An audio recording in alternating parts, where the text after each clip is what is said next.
Hi everyone, welcome to the Product Marketing Festival. Thank you so much for tuning in.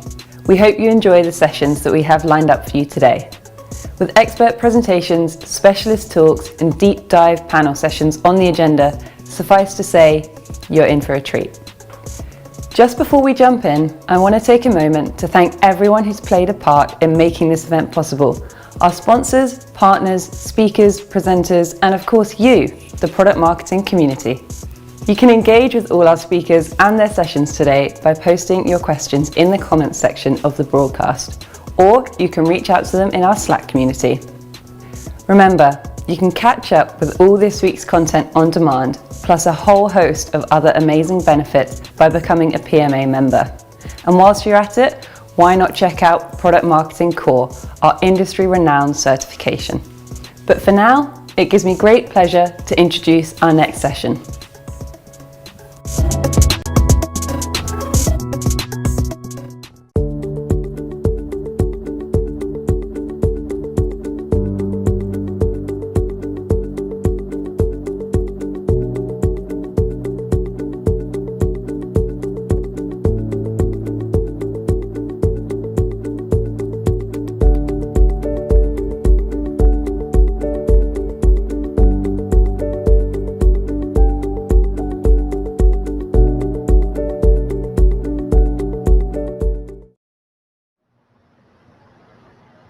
Hi everyone, and welcome back to the Product Marketing Festival. Thanks so much for joining us. This is session 3 of our awesome third day of the event. Hope you're enjoying it so far. And to kick this last session of the day off with an absolute bang, we are joined by the fantastic Spencer and Kavya, who are going to be discussing all things sales enablement.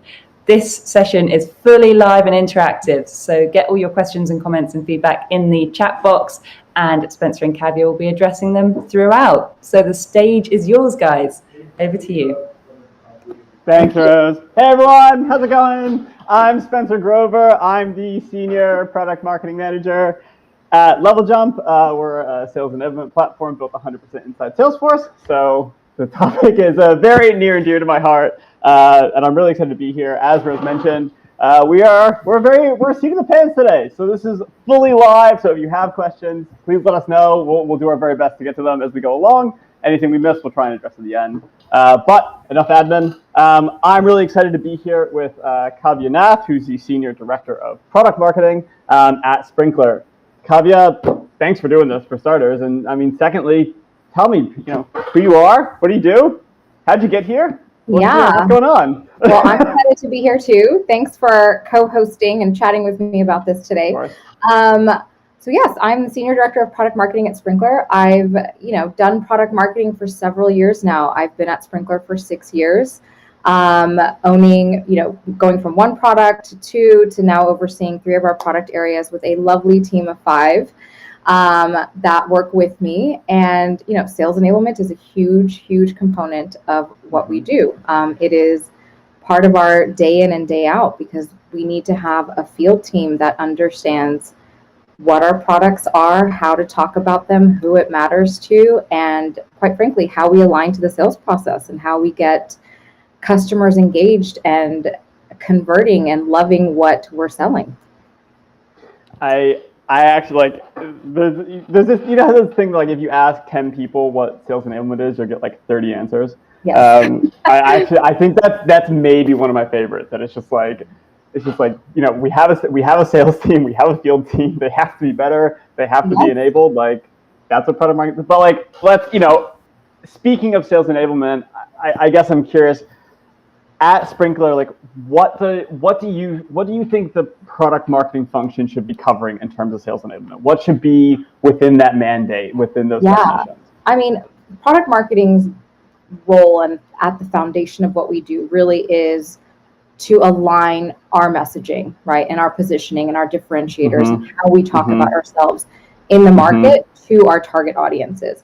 Our role with sales enablement is to ensure that we fully understand how our sales teams are selling. What is our sales methodology? And we need to be fully ingrained in that to really then map that positioning, that messaging, the differentiators, the value to every stage of the sales process to make sure that not only are our teams telling that story in a very consistent way, but they have the supporting materials in order to support them in each stage of that cycle.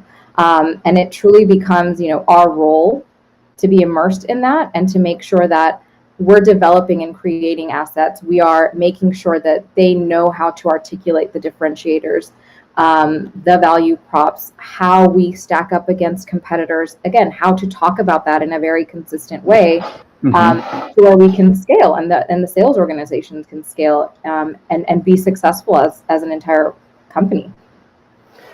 Yeah, and I mean, there are kind of two things within that, right? Like one is that mapping step of like what is needed at each stage of the sales process. When you're going through that, when you're kind of going through that exercise, I guess, how is that, what does product marketing's function within that? Like, are they being handed, here are the stages, go figure out what we need, or like what level of agency does product marketing have to really help define that journey? I think it's definitely something that was defined and identified and created by sales leadership, right? It's our job then to truly understand what actually happens in each one of those phases. And that comes from engaging with our sales team, right? And understanding what are you guys discussing in a new business meeting? What happens in a discovery call?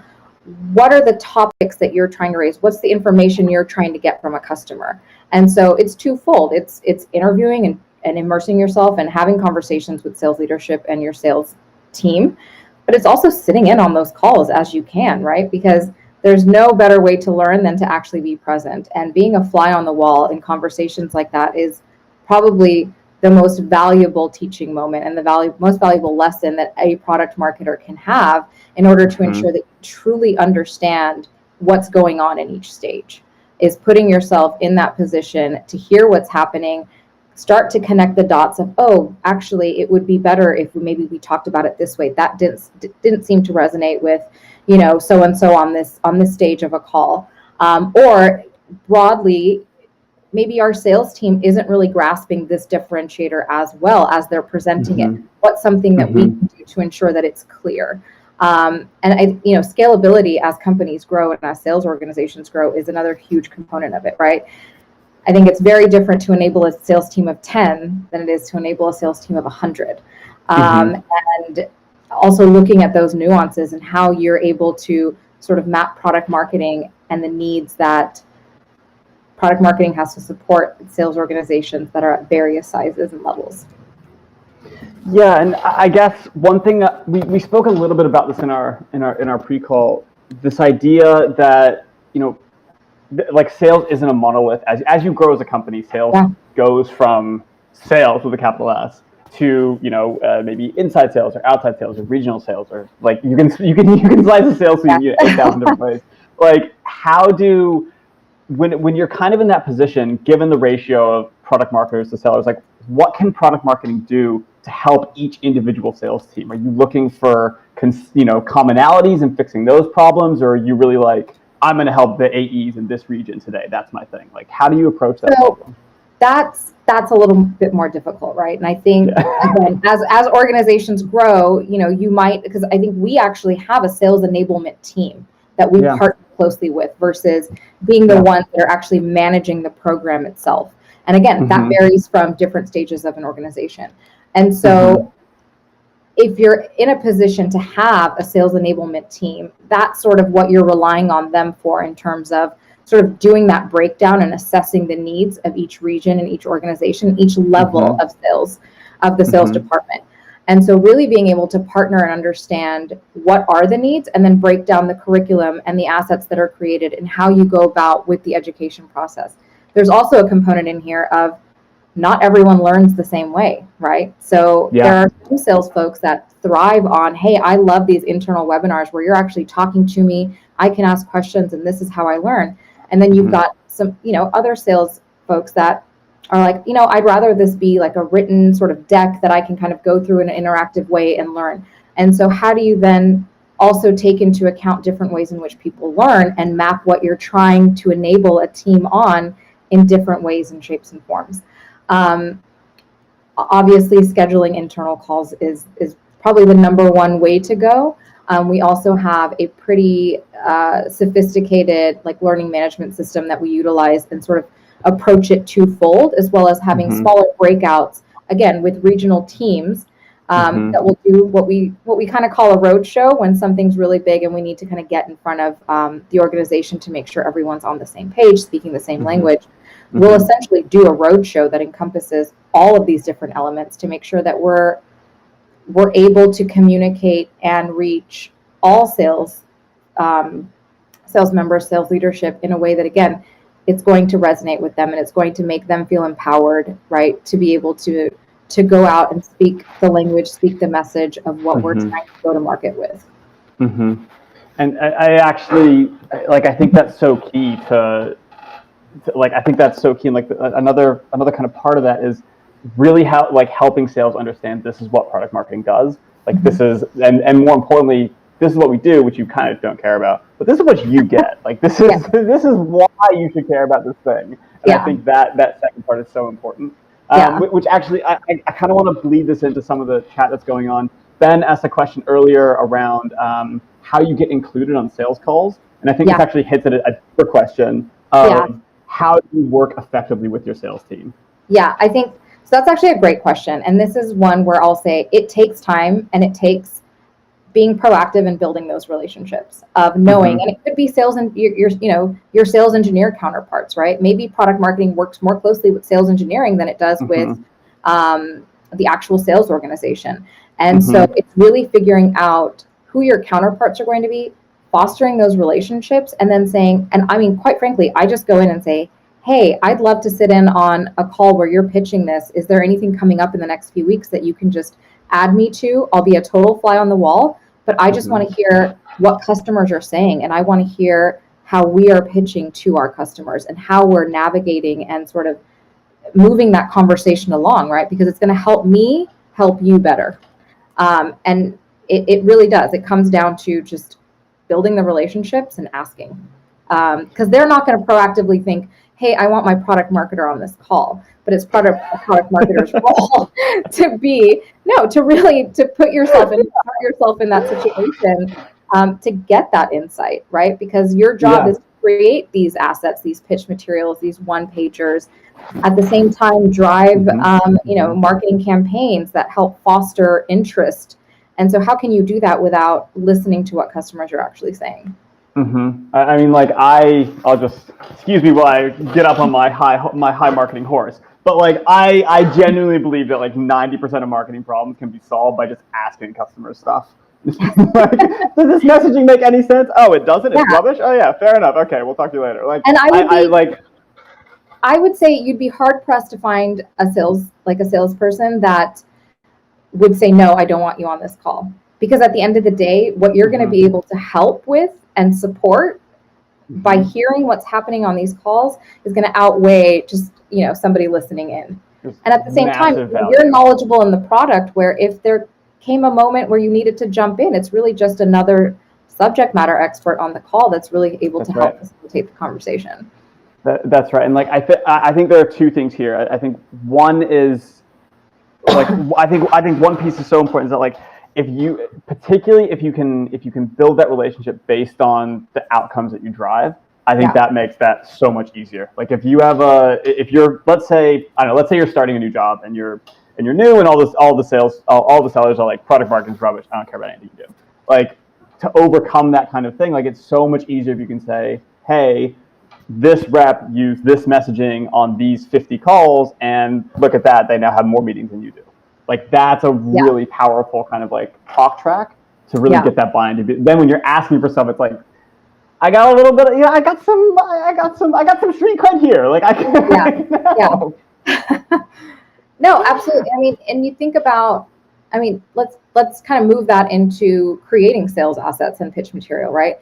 Yeah. As a product marketer, you would love for your sales team to not change anything on a deck or change anything. When does that ever happen, right?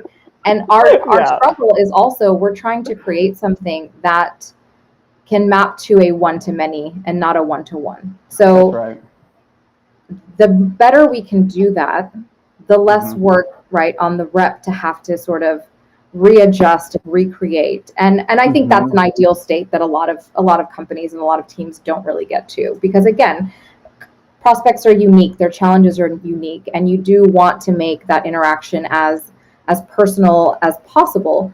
But at the end of the day, when it comes to how we position things and how we articulate things in our material and in meetings and on calls, my goal, my end goal, my nirvana would be to create a truly like sales assets that nobody on the sales team adjusts and everyone uses as is, but that's not realistic. And so how can we get as close to that as possible? There is honestly like a whole session called Product Marketing Nirvana where we just ask different product marketers like what Nirvana is to them. I think it'd be great. I want to. This is the last thing I want to say before because a question came in about sales enablement, and I'm really keen to get to. I think Anderson asked that, but the last thing here is, and this is total plug, and I don't work for Gong, and I unfortunately don't get paid any commission by them. But if you're struggling to get your reps, you're struggling to get them to take you onto calls, and you have an inside sales team, buy Gong. It is the best money you'll ever spend. And you can listen to as many calls as you want, and you can listen to them on double speed, and then you don't have to write any messaging because you just take it off your customers, which is way easier anyways. So I Gong, Chorus, whatever call intelligence software you want to use, it's phenomenal. Every product marketer should have it because it's the absolute best. Anyways, I will leave my love for Gong and Chorus aside for a second. But there was a question earlier, and this is actually something Kavya, you and I talked about when we were kind of prepping for this. Like, how should sales enablement and product marketers work together? Like, what should that relationship look like? And you mentioned you have an enablement team at Sprinklr. Like, what does it look like for you? I'd love to learn a little bit more about that. Yeah, for us, it really comes down to, sales has their own objectives, right? Like there could be sales plays that have been identified for a quarter or for a fiscal year that, I think really come into play there of what's the sales team's focus, right? Are they focused on, a specific vertical, a specific product line for this quarter, and really sort of setting the stage in that front. For us, working with sales enablement, it really comes down to open lines of communication. What is it that the sales team and the sales leadership wants to focus on from an education standpoint?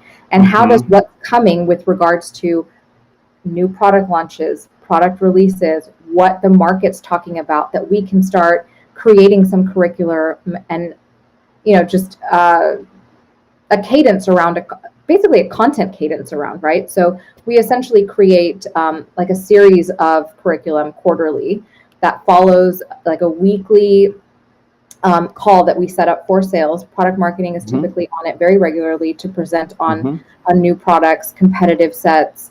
How should we talk about differentiators? Again, to really dive deep into the areas that sales is focused on.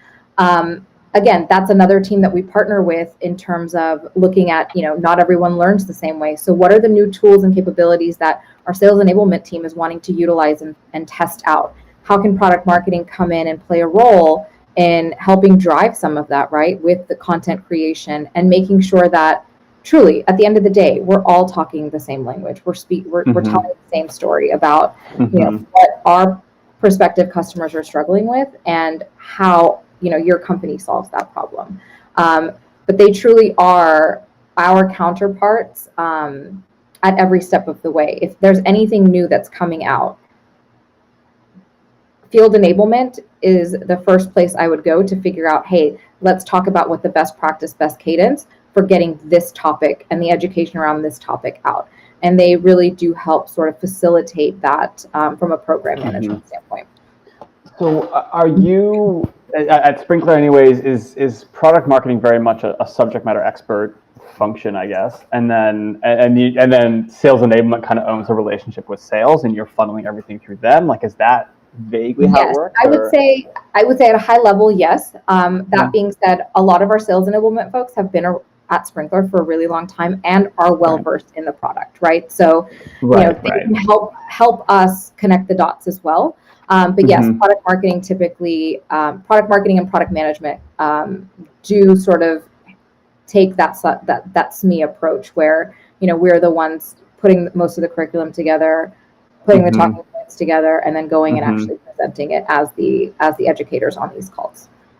So I kind of want to, this falls on, I think this is kind of a natural next step. Like if you're, I mean, you've got a team of 5, if they're all cranking out just like wicked content and it's amazing and SalesHood likes it, like how are you determining if that's successful or not? What are you kind of looking at in terms of your KPIs when it comes to that sales enablement content? Yeah, so for us, I mean, we use a content management system that really allows us to track, what assets are being used, how often are they being used, are they pitching directly? And so we do have a way to sort of, from a content standpoint, look at metrics of what's being utilized, how often, by whom. And it also has an option for us to get feedback and comments, right? So if there's something that, we need to change or we need to update, we have sales folks that actually can leave comments on assets and do so. So, and we also have, in the past, we've done ultimately what we called like a seller happiness index, which was a really great way to get firsthand feedback from our sales organization. And it was a quarterly survey that we would send to our field teams, basically saying, what do you love? What do you hate? What's missing? And it gave us a way, again, if we're not able to be on every call at scale, at least understand from the field team regularly on a quarterly basis, what's been happening out there in the field. Is, are things working? Are things not? What could you use in your toolkit that doesn't currently exist? And it's really been a great way to get mass feedback and then figure out, how do we incorporate some of these things that can really help our field teams in a better way. Yeah, and I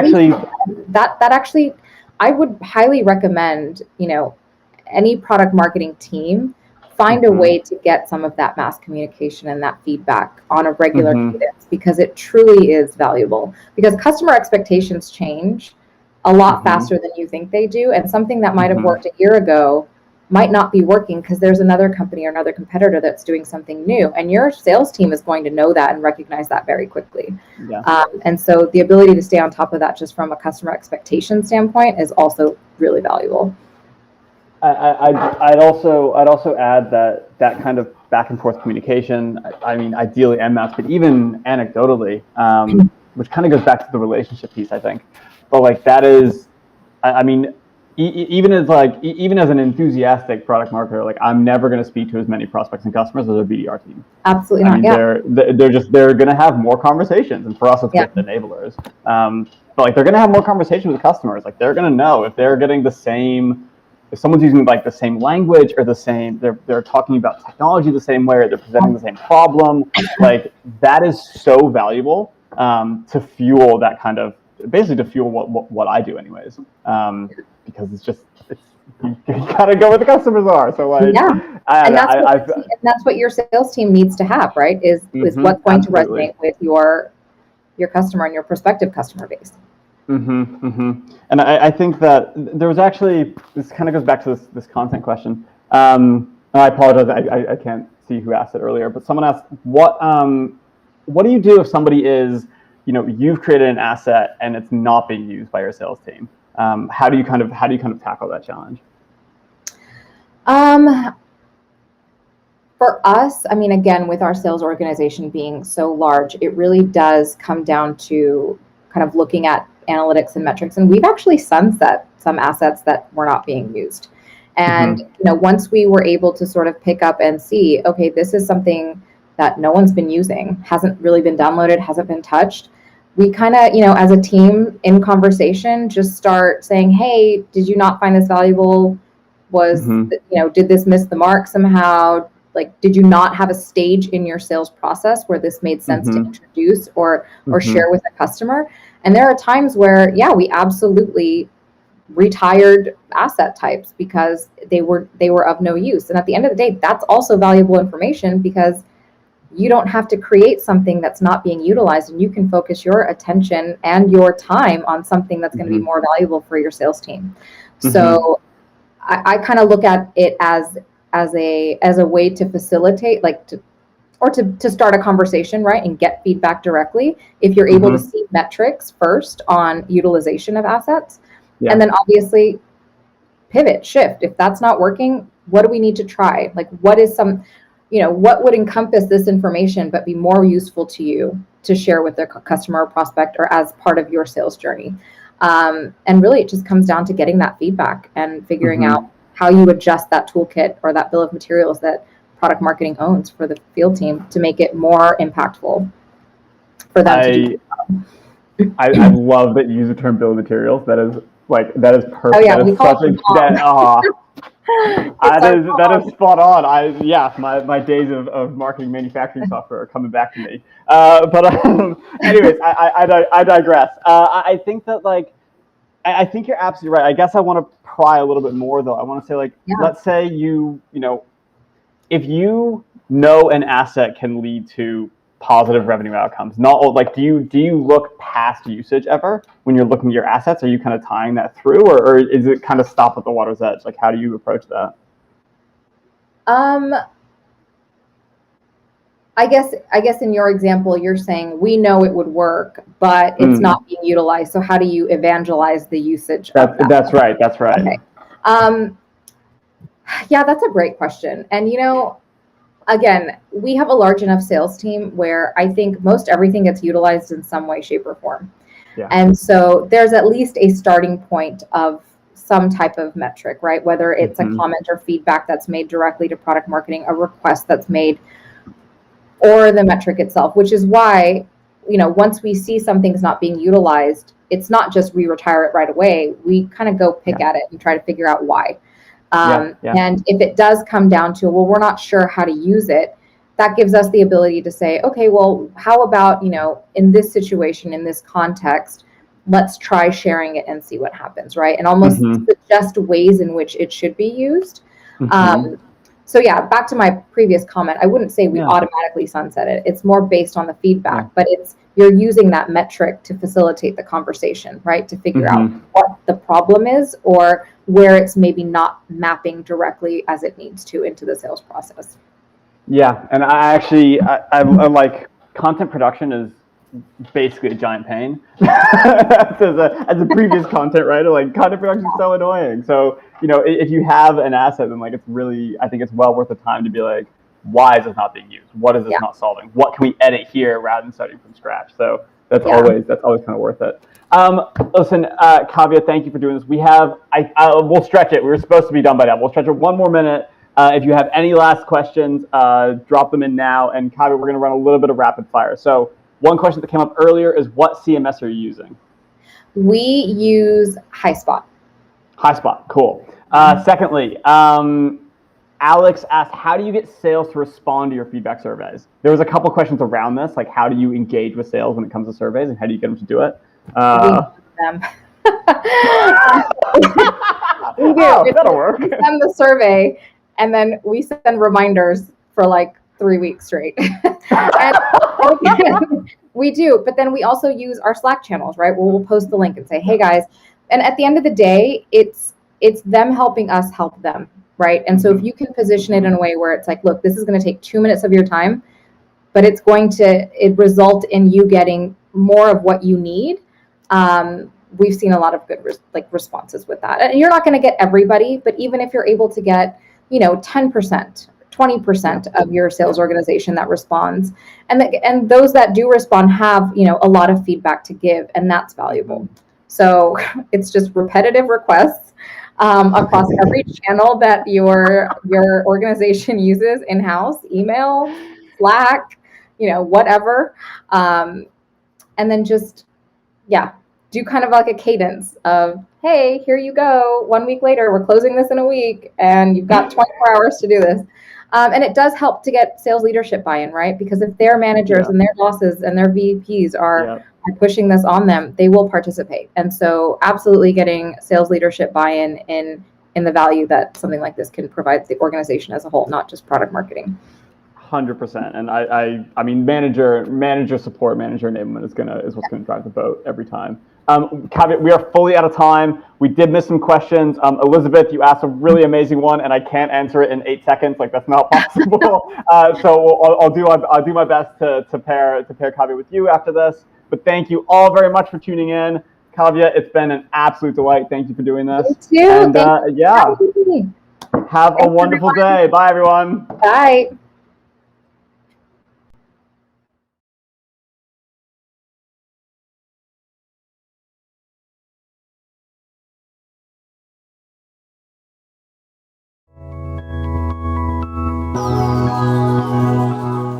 Hello, wherever you're joining us from today, I want to say a huge welcome to our global community. We hope you're enjoying the Product Marketing Festival. I also want to send out an extra special thank you to all our sponsors, partners, speakers and participants who together have made this event possible. Their sessions are bursting with insights to help you level up. But remember, the learning doesn't stop here. If you aren't already, you can become a PMA member and benefit from unlimited access to exclusive templates, frameworks, mentors, and our entire library of on-demand event content. Make sure you have your questions at the ready. Simply post your question in the comments section and get awesome advice directly from our expert speakers. Or continue the conversation with your fellow product marketers in the PMA Slack community. What's not to love about that? So now, on to the next talk.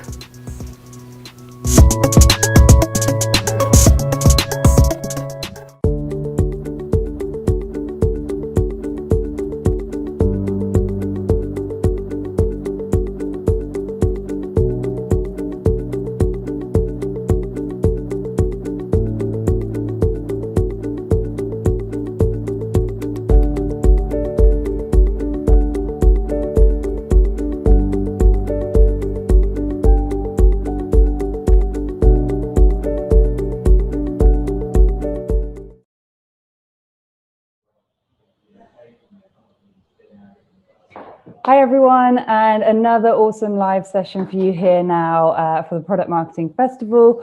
We are delighted to welcome Robert Carpenter to the virtual stage next, and he's going to be talking all about tailored demos. So the stage is yours, Robert, and as usual, guys, remember to get your questions and comments in like you've been doing so well so far, and I'll be hopping on for a Q&A with Robert at the end of the session. All right, thank you so much, Rose. Again, my name is Robert Carpenter. I'm the head of growth at Demostack.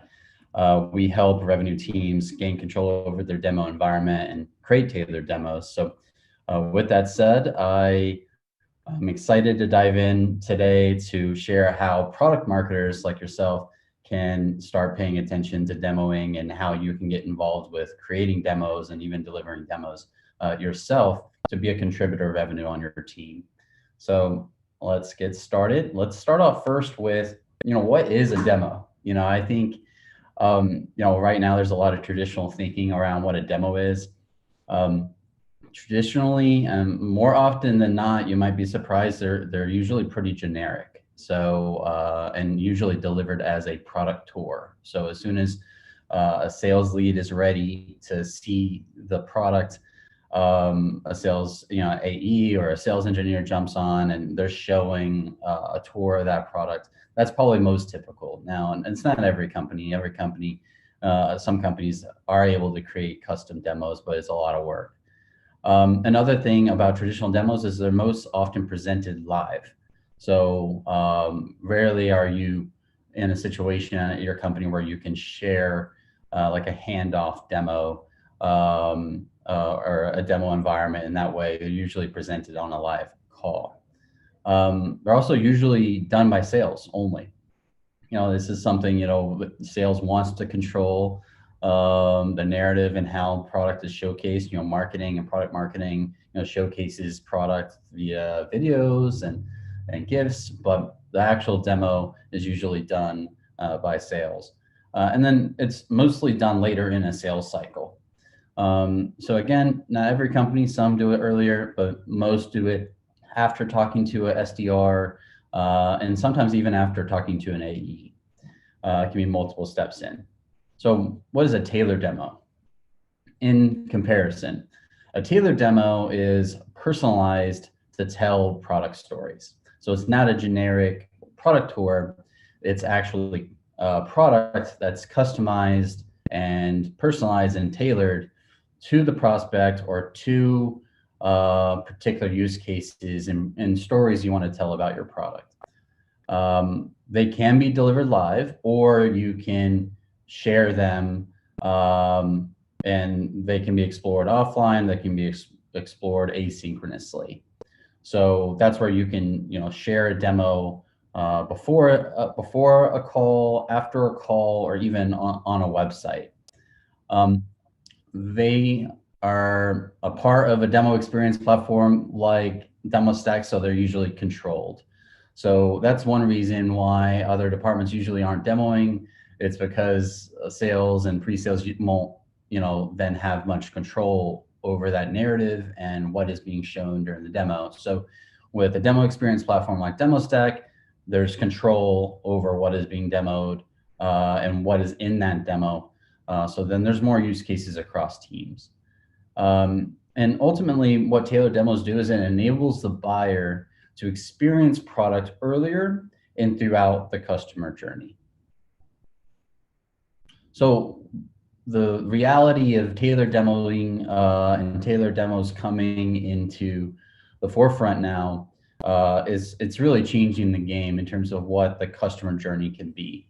So let's talk about that. What is the customer journey today, and how is it evolving? So customer journeys and expectations are changing. So this is a traditional, this isn't the new flywheel or a framework right here. I just wanted to illustrate typical touch points that customers go through in a buying cycle.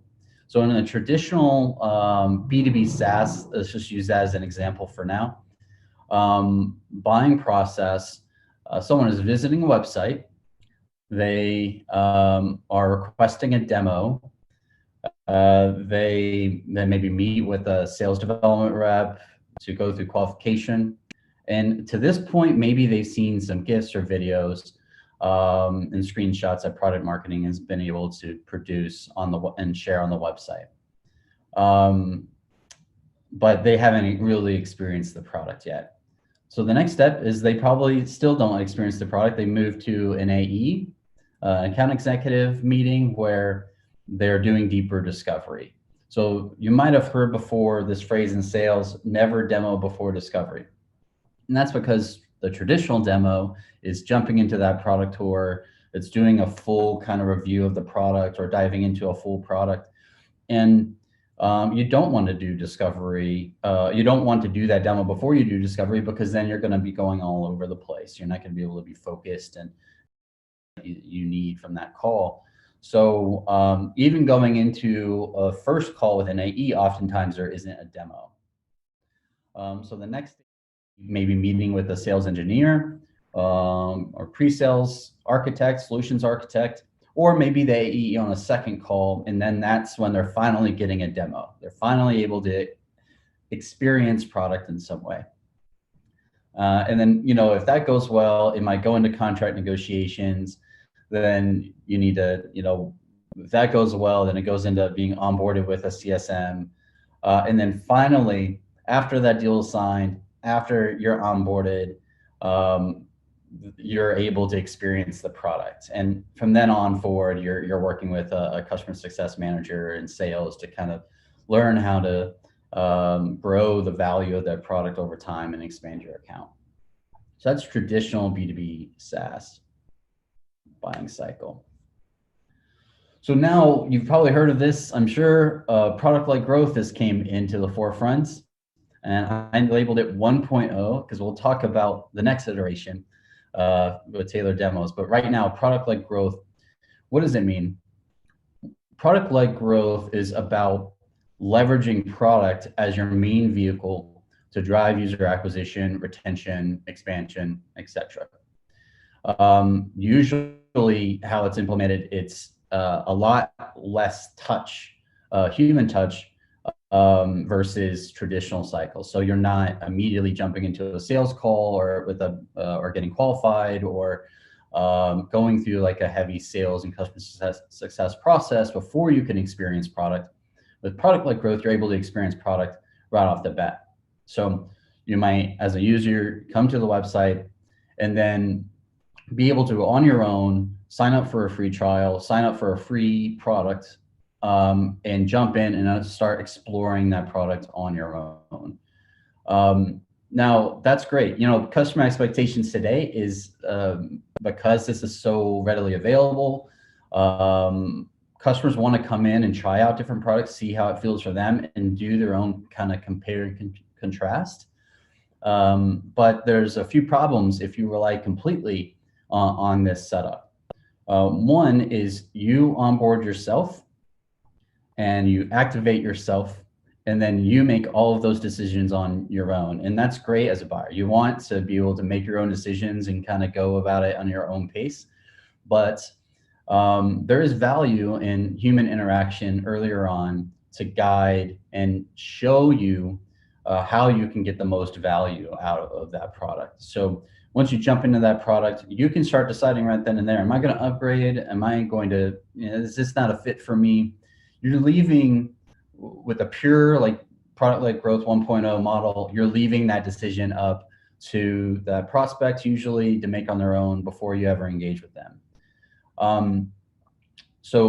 But say you activate, you start using it, you then move to the next step where you upgrade your account, or you don't, you churn.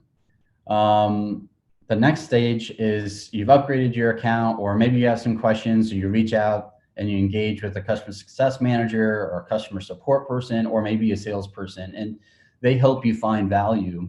But you may have already made up your mind on a lot of things by then. So then again, you decide to implement that value, pull in other people, or churn. Or say you actually get really, really engaged and you're really liking the product, then you become a product qualified lead. And now maybe sales is reaching out and trying to work with you to help you see more value and help expand your account and put together a custom deal. So here's the next iteration of product-led growth. We call it demo-led revenue acceleration. So it's kind of like a product-led growth 2.0. It's this idea that you should use product and lean on product to be your main vehicle of acquisition and retention and expansion, but not on its own. Leverage product within your human touch points as well. So don't completely abandon your sales process, your customer success process, your pre-sales process, but incorporate product more into those touch points. So here's a few examples. Right off the bat, you might arrive on a website and you can experience product with tailored demos. So right off the bat, you can experience the actual product via micro demos that are embedded into your website. So we'll dive into what a micro demo is in a moment, but basically embeddable product experiences. So rather than a GIF or a video, actually being able to touch product and experience how it feels right there on the website. A next stage might be actually experiencing the product even more via obviously a free trial or a public demo. Maybe they're not ready for a free trial yet, but they do want to experience the product. They can jump into a product demo, a public product demo. So now they've like really got a feel for that product, but a sales development rep still reaches out and they propose, hey, here are some ways that we can help you gain value out of this product earlier. And they attach some micro demos in that email outreach and say, hey, let's jump on a call and review how these work. So in that call, they can showcase product, they can showcase these very specific product use cases and help that person find new ways to kind of get onboarded and activated in that account. They can then, see what success as a next stage. They can see what success looks like for them with what we call discovery demos or tailored discovery demos. So again, you can have that process where you have a first touch point where you do some qualification for a larger deal, or you do have that first touch point where you showcase these other use cases, but then still go on to that next stage where you pass over to an AE. And in that conversation, because you've already experienced product quite a bit, there could be a good amount of insight that's already been collected that AE can work with. on your use case, on what you're interested in, what features you're using the most. And on that call, they can then do a demo that's tailored to that insight. So what's going to happen, differently in that demo versus a product tour, we're going to dive into that in a moment. But a lot earlier on, they're able to see what success looks like for them. And you're able to tell this product story, or sales is able to tell a product story that they can really resonate with. So after that call, they can then share a tailored demo asynchronously, and that prospect can share that demo internally to get more buy-in across the team, to get just cross-team adoption. So remember, at this point, they could already be in the product using that free trial, but still also be getting these demos that showcase what success looks like, and then make it easier to kind of share that experience with other people internally. Normally you would have to, invite other users into that account and pay for that user before they can really even see what value is for them. And with a tailored demo experience, you can just share that asynchronously, get buy-in before you upgrade your account. And now you have internal buy-in, you have cross-team adoption, or at least people that are ready to jump in because they've seen the product, they experienced it with the tailored demo. Now, sales can engage them on a larger deal. They can negotiate a larger deal with you that's custom, that incorporates all these other use cases, that incorporates all these other team members a lot earlier on than what you would traditionally have in a product-led 1.0 growth model or in the traditional model. And then once you sign that deal, you're starting to take advantage of those new features and everything that's in that account. Onboarding is seamless. You've already been in the product for a while in your free trial. And now customer success and product marketing can continue to showcase what value looks like and how they can get more success by sharing with them more tailored demos. So they can share tailored demos on what activation looks like to help them get onboarded. And then also tailored demos on just how they can get more value out of that product moving forward. So this new cycle we're calling demo-led revenue acceleration or this product-led growth 2.0 because it helps you move through that cycle much faster. It helps you expand that account much faster. And it still enables that user, that customer, to experience product on their own and learn how to get value out of that product a lot faster, leading to more revenue faster. So let's dive into the specific ways that product marketers can leverage tailored demos. So I'm going to dive into specific use cases here for product marketing. Number one, drive more leads and signups with public demos. So a public demo, is a valuable kind of add-on to what you might currently be doing with like a free trial or a free product. Because with a free trial or a free product, there's still friction. There's still going to be people that aren't quite ready to give you their full kind of account information or go through even just the time that it takes to fill out that account information and maybe put down a credit card.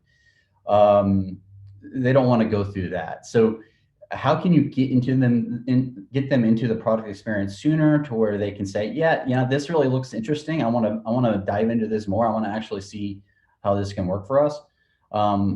And convince them to jump into that free trial. So this is another option for you to work with to kind of circumvent that friction. What you can also do with a public demo is you can tailor that demo if you're using demo experience platform like Demostack to that referring source, to that persona, whatever insight that you have on that visitor so far. Deliver the right tailored demo, right tailored public demo for them. And then obviously, it's not usually best. Like one of the downfalls of public demos is like you're jumping into still like the full product. So you'd still traditionally want to be having a conversation with that prospect while you're showing that full product to help guide them. But you can still at least remove some unnecessary features and kind of focus that public demo on just the most important elements that you want that person to explore. So at least, remove account settings and other things like that that aren't pertinent for them to understand what the product experience is going to be. And then last but not least, the way this helps you drive more leads and more signups, besides just being able to reduce friction and allow people to decide to do the sign up after that, is to require a like a lead gated form to get access to that public demo. So they may not be willing to give you a credit card, but they might be willing to give you an email address to actually jump in and check out what that product is like. So that is an option that you can have as well to drive some more leads through public demos. All right, use case number 2, replace static product visuals with micro demos. So you guys, you're used to creating content, creating product visuals, GIFs, videos, etc., putting those on your website. And what a tailored micro demo enables you to do is, instead of having that static asset, having a product visual that they can actually interact with and get a good actual feeling for the product. So a micro demo isn't the full product. So you're not jumping into that product like you would in a public demo. A micro demo is an embeddable, shareable, interactive product snippet, or whatever you want to call it, focused on specific problem, solution, or use case.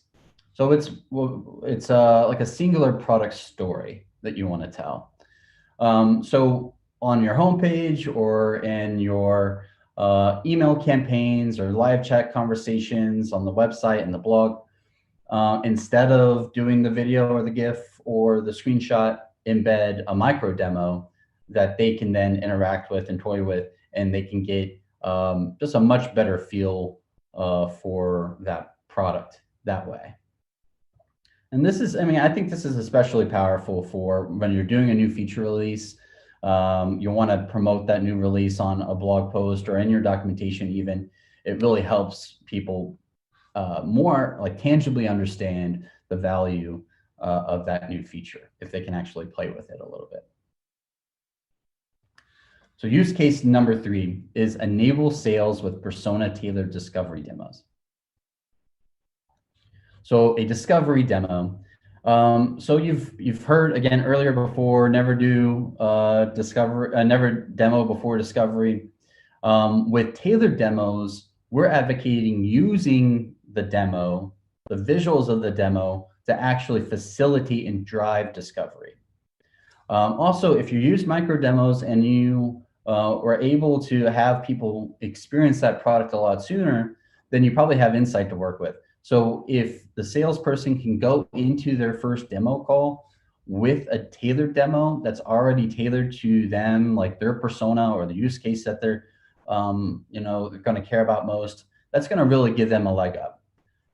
That enables that seller to have a more focused, like on rails demo experience, kind of control that conversation, and then even utilize that product to drive the discovery questions and have a more engaging a demo rather than a presentation. If they can go into that demo asking them questions and that prospect is able to connect with it much faster because it's already kind of tailored to what they're looking for in their language.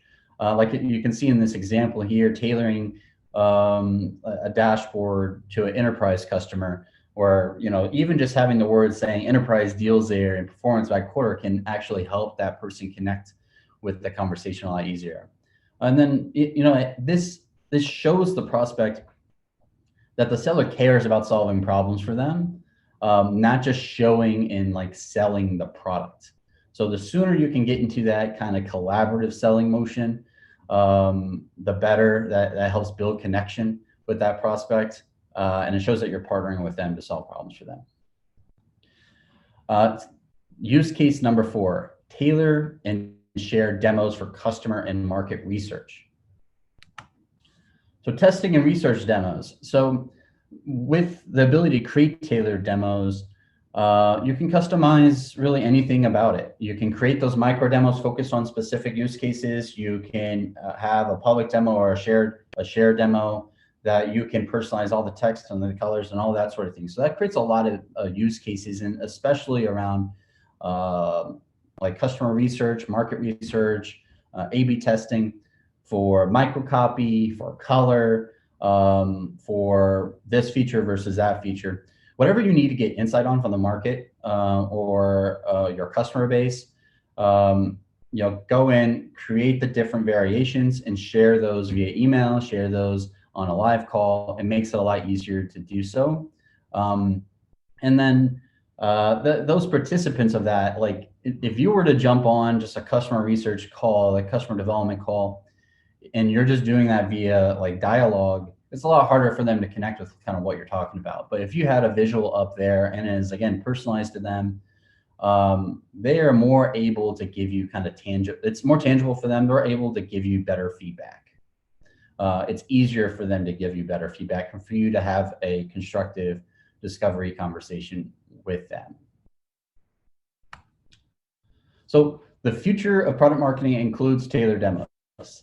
It's going to happen. So you guys are going to experience more of this over time, especially as it becomes just more available for you to sign up for and use. And we're hoping to make that more and more possible at Demostack.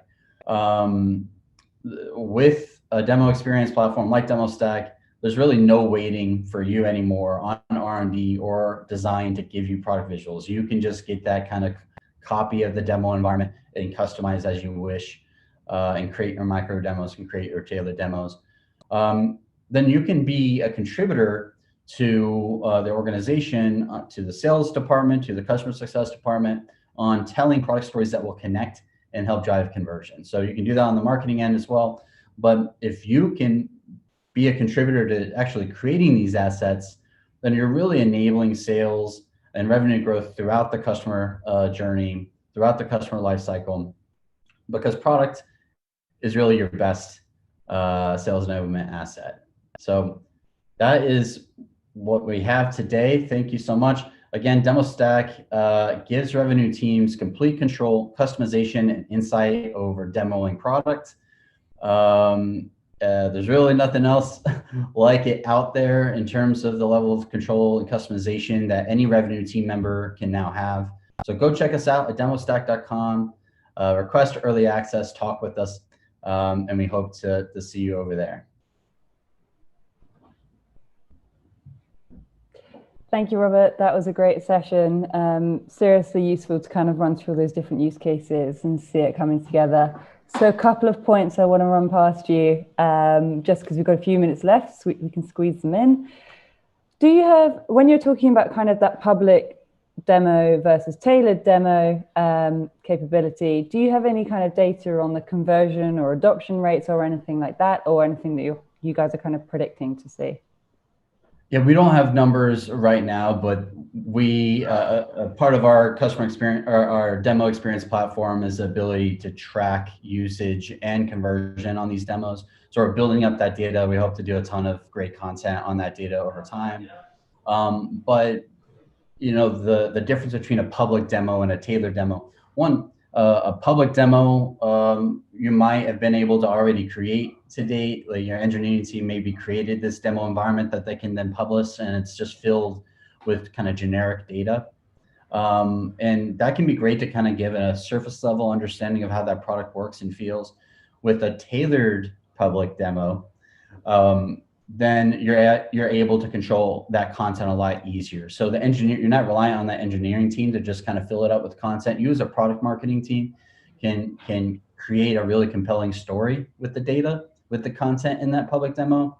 And then, like I said, create different variations by persona, by campaign, referring source, so that when people go in to that public demo, they're automatically kind of connecting with it because it's relevant to them. Yeah, absolutely. And Scott is asking, kind of hypothetically, if you were going to take a customer down this path with a series of tailored demos, or what might that look like? What might that require from them in terms of kind of setup and time commitment? Yeah, it's a great question. I think that some of the hesitation that we've heard around what we call progressive demoing, this idea of kind of demoing earlier and throughout the buying process and customer lifecycle, is like the lift. So the lift on creating a custom demo right now is kind of expensive. It's, you need to work with the sales engineer. They need to work with engineering sometimes to pipe in the data and all this sort of thing. With Demostack, you can create a custom demo in minutes. You can create basically a replica of your product within a few minutes, and then create as many custom demos out of that as you like. So the lift is basically, as soon as you have some insight, just jumping into the product and clicking on the text and changing it, switching this image around, etc. So it doesn't have to be a huge lift. But product marketing and sales enablement can be huge drivers of this. So if that's a little bit of a lift for sales, you want to allow sales to kind of focus on their role. Sales enablement and product marketers can create these as assets for them. Create the tailored discovery demos by persona for them, create the micro demos for them. And that's where product marketing can be a much bigger driver of revenue and enabler of revenue than just by creating like the white papers and the gifts and that sort of thing. Yeah, absolutely. I love that idea of kind of that shared ownership and responsibility kind of removes the need for like inter-team briefings and sharing it out and stuff like that. So some great tips there, and a great session overall. Like Robert said, obviously Demostack are launching huge things over the coming year, so definitely check them out. Scope out their product, and obviously feel free to connect with Robert via LinkedIn, etc. if you want to know anything further. So thanks again, Robert, for joining us. Thank you.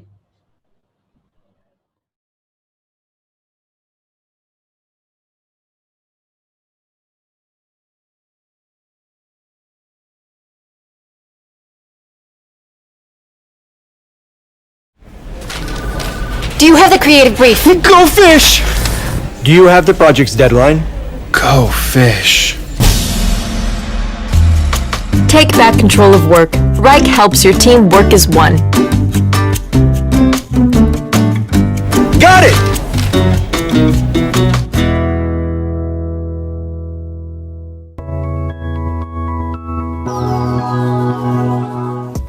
Welcome back to the Product Marketing Festival. As we prepare to unleash another exciting session, I just want to say a massive thank you to our partners, sponsors, you, and our ensemble of speakers and participants for helping us bring this event to life. I hope you are finding today's sessions insightful, and I want to remind you that the learnings don't stop here. If you haven't already, you can become a PMA member and benefit from unlimited access to exclusive templates, frameworks, mentors, our entire back catalogue of event content, and much, much more. What's more, you can continue the conversation in the PMA's Slack community. If you aren't already a member, then hop on over and join the discussions today. And remember, this is your chance to get involved. Please share your feedback and questions in the comments section for our speakers to answer. It really is that simple. Let's resume the sessions.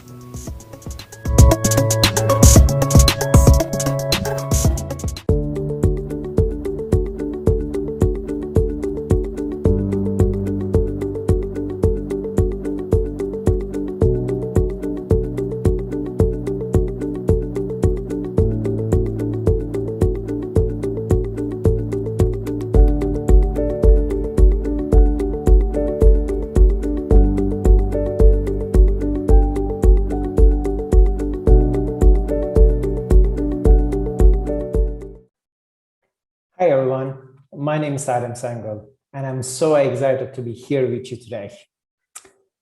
Before we dive into today's presentation, I would like to talk a little bit about myself. I am the head of marketing for Amazon Honeycode at Amazon Web Services, or also known as AWS. Amazon Web Services is the world's most comprehensive and broadly adopted cloud platform, offering over 200 fully featured services from data centers globally. So I am responsible for leading all aspects of marketing for Amazon Honeycode, which is an AWS service that gives you the power to build business applications for managing your team's work. And prior to AWS, I had various leadership roles in both large organizations such as Amazon and Google, as well as startups in the Silicon Valley. My area of expertise is B2B technology marketing. And I should say that I was lucky enough to join the marketing department of a B2B technology company right after completing my MBA degree, which was almost about 15 years ago now. So earlier in my career, I was lucky enough to focus on leading marketing campaigns. I had the opportunity to develop and deliver integrated global campaigns, focusing on audience engagement and lead generation particularly. In other words, if you remember the 6 cycle of what's product marketing illustration from Product Marketing Alliance, I was somewhere between marketing and sales. Over the course of years, as I acquired more knowledge in technology products and services that I market, the personas that I try to focus on, as well as being able to speak to the customers and the prospects the way that they think about solving their businesses, I was able to move into the center of this circle that you see on this slide. Today, I oversee every critical element of product marketing, including go-to-market strategy, campaign development, cross-functional execution of bringing new products and the features to the market. Of course, in addition to driving demand with new buyer segments, identifying customer growth opportunities, and developing strong business relationship. So, why do I do what I do? Well, we all heard that marketing is the growth engine for any company. However, marketing is so much more than attracting new customers. Marketing is responsible for ensuring a strong relationship is built with a customer. That's why over the course of my career, my approach has always been focusing on listening to the voice of customers in order to create customized messaging and marketing programs that drive two-way engagement and scalable growth opportunity for the organization that I am in.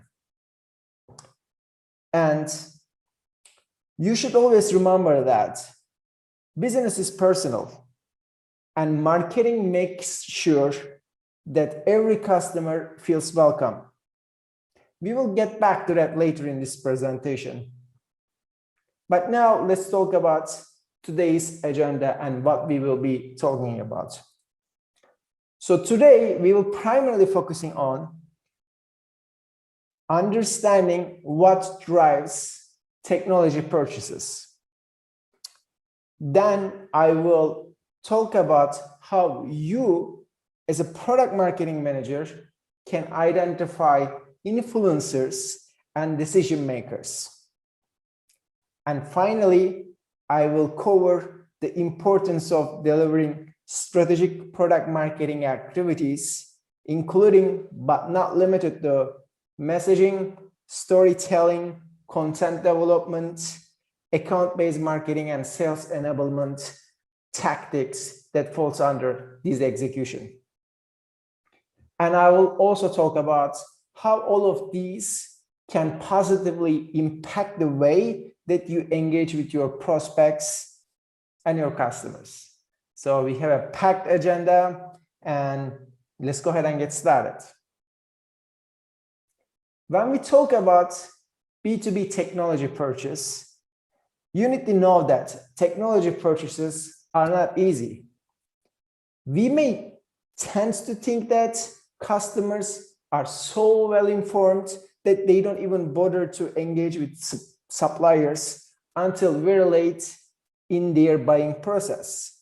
But the reality is that customers are increasingly overwhelmed and often more paralyzed than empowered. As you can see on this slide, according to Gartner, the Gartner research, on average, more than a dozen individuals are involved in a typical technology purchase.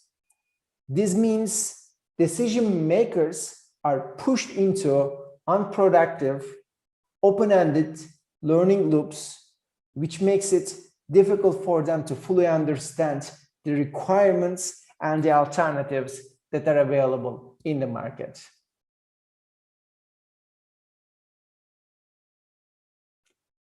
More information and more options pave the way for more questions. And at the end, the result is that customers take longer and longer to make a purchasing decision, if they ever do. The growing complexity on the buyer side is actually a great opportunity for product marketing managers. How? It's all about switching the mindset from marketing your products or services to the mindset of making the buying journey easier for your customers. That's the key. Best-in-class marketing organizations today embrace this mindset, and they create consistent and relevant tools, messaging, and guidance to shape and simplify the buying journey. That in return drives more sales for these organizations, and it also increases the customer loyalty. In order for you to do the same, you need to understand three fundamentals of B2B buying behavior. So let's dive into that, starting with the first one. Organizations buy technology in teams. B2B deals of any significance are bought by cross-functional teams, not individuals. This means organizational practices and perspective override the individual shareholder preferences. Selling technology to such teams can be a tough thing to navigate, given that the average tech purchase includes more than 12 people today. And majority of them, 80% to be specific, are senior professionals who are in operations side as well as the product related roles. And another important consideration point is that as the spend increase, so will the size of the buying team. Also, the expanding range of options that B2B customers face requires increasing amount of time for evaluation. There are several research findings that shows that for individual consumers, greater choice isn't necessarily a good thing. So that's exactly why I put this slide over here. I don't know about you, but buying a box of cereal keeps on being a big deal for me. I need to spend more and more time, try to see what my options are. Back in the time, it was much more simpler because I didn't have that many choices. But this example is not only about customer packaged goods. The same principles and the same dynamics apply to B2B purchases as well. So let me give you a specific example in B2B. So according to Chief Marketing Technologies blog, in 2020, there were around 8,000 MarTech solutions available in the market. And considering the fact that the average marketing team has around 17 tools in their marketing technology portfolio, it seems like in average, there are 470 different alternatives out there for any single tool that they have. That's lots of options. And it is getting more and more. As you can see, that number back in 2014 was only around 947. So the main point is that as we have more and more options available in the market, some stakeholders will always find some aspects of some alternative solutions more appealing than the ones the team is leading into. In addition to slowing to the overall purchasing process, an excess of options leads to post-purchase follow-up questions as well. They will always ask questions such as, did we do the right thing? Would other choice have been a better option for us? So what's the right thing to do over here as product marketing professionals? It is all about appealing to the buying team, including the business as well as the finance teams, not only the individuals that actually are in your contact center that you have the contact information. And with that, let's move into the next consideration point, which is nothing significant is bought without a business case. It's not the case for me at AWS, and I'm pretty sure that it's not the case for you as well. We all need a business case if we think that a specific technology solution is going to help us to do our job better. And it's the same thing for our customers as well. Within enterprise, any tech purchase usually indicates cost and change, right? Majority of B2B buyers require a business case for all technology solutions. So it's one of the first steps and one of the most important steps of any technology purchases. This is important for you as a marketer because you need to ask yourself, how does my content help the B2B buyer to gain insights as he or she builds his or her business case? What is the content that I put over there could help that person to create a better business case? Your customer at one company may have trouble making an effective business case for a change. So you need to make sure that you will have content to address these specific concerns. Another customer might struggle with getting internal buy-in for a course of action. So you need to make sure that you actually have enough relevant content in your content arsenal to answer these questions, to help that person convince his or her team that now is the time to change. And another person at another company might have difficult time convincing the finance team that it will be a good investment for the business. So you need to make sure that you actually create content that will talk about total cost of ownership and why it is a better idea from the financial perspective to invest into your products or services. So the point for all of us as product marketing professionals to take is that invest time and resources to understand how your customers are building their business cases and what type of obstacles that they might face as they present their business cases to their team, and make sure that your content and your messaging aligns in a way to help them to create business cases that their team members can't disagree.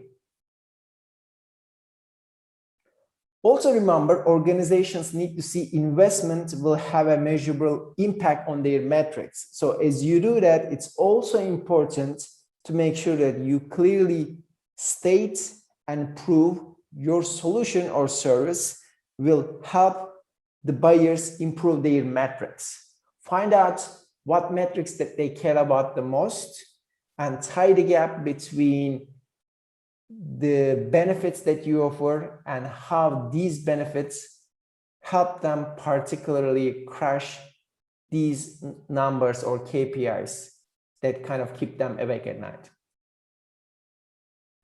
And especially today, it's important to also ask the relevant and timely questions such as, is there a COVID-19 related impact to consider? If so, how you should update your existing content with the pre-COVID-19 world that we are about to enter.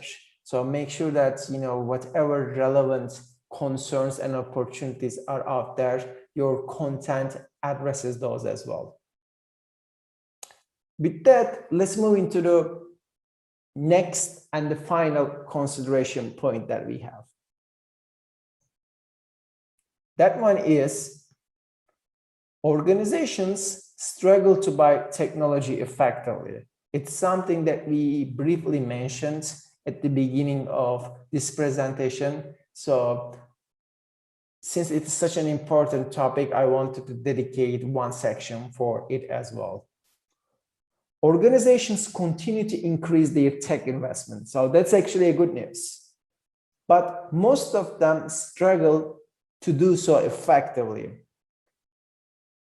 They have difficulty building teams and managing complexity and dealing with competing priorities that they have. Again, according to Gartner research, 74% of B2B tech buyers found the buying process complex, and only 27% reported achieving a high quality deal at the end of the day. So not only they think that it is a difficult process, they're also not happy with the final outcome that they reach at the end of the day. Their challenges create an opportunity for you. You will seize the opportunity by switching the mindset from marketing your products or service to the mindset of making buying easier for your customers.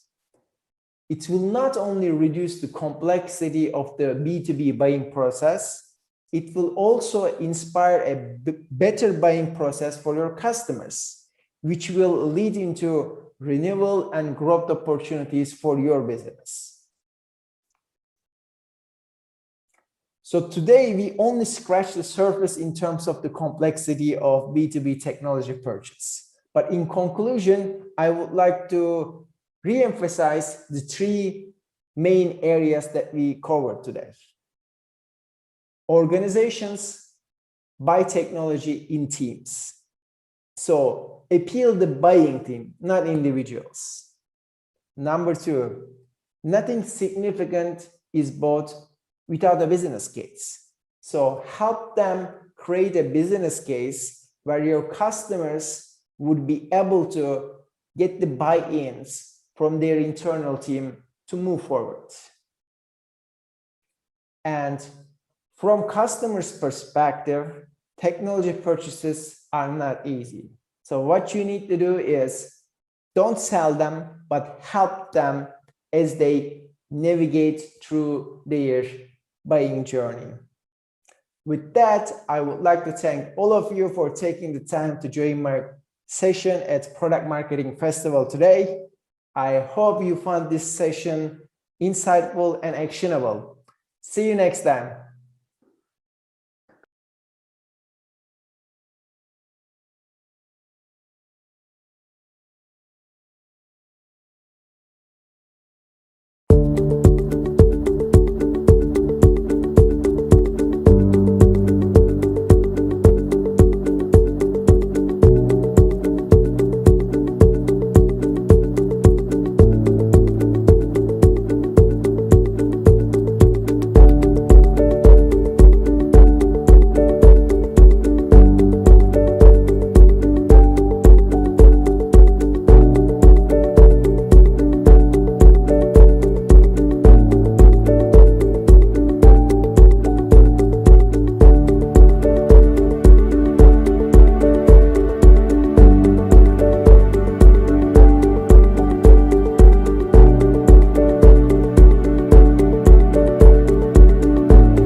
an amazing product marketing leader doesn't happen by chance. It happens by habit.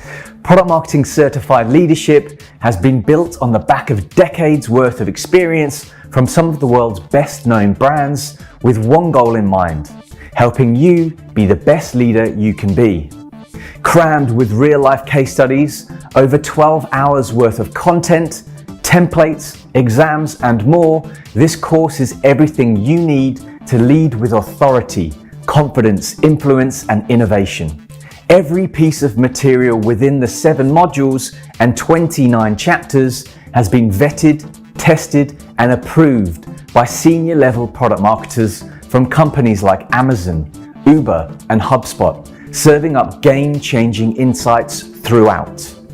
By the time you've wrapped up the final module, you'll be able to define what it takes to be a great product marketing leader, build and scale your team, understand how to successfully manage your existing team, use methods for leveraging data, know how to become the voice of the customer, understand how teams work cross-functionally, and improve your strategic thinking. The beauty of the course is you'll have the freedom to work your way through the modules at a pace to suit you. It's 100% self-paced. You'll even get lifetime access to the curriculum, paving the way for refresher sessions forevermore. Visit productmarketingalliance.com to get leadership certified and spearhead your journey to the top.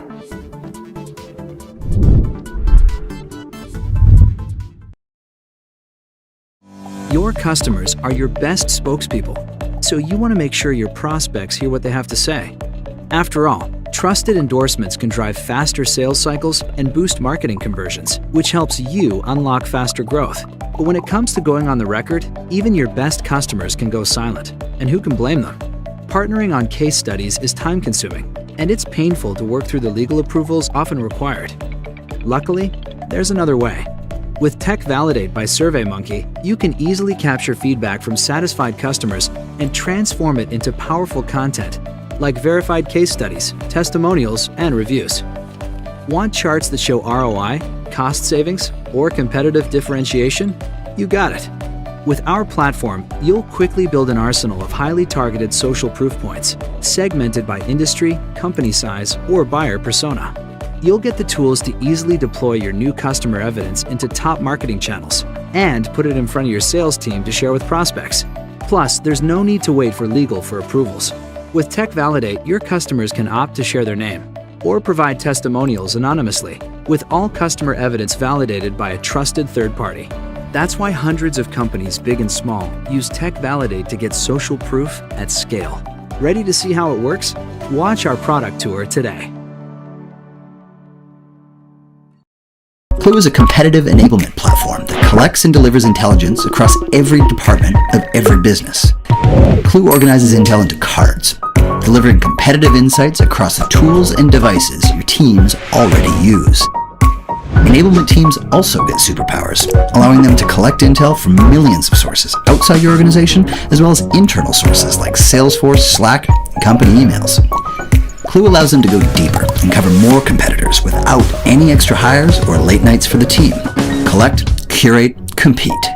Klue. Competitive enablement for the modern enterprise.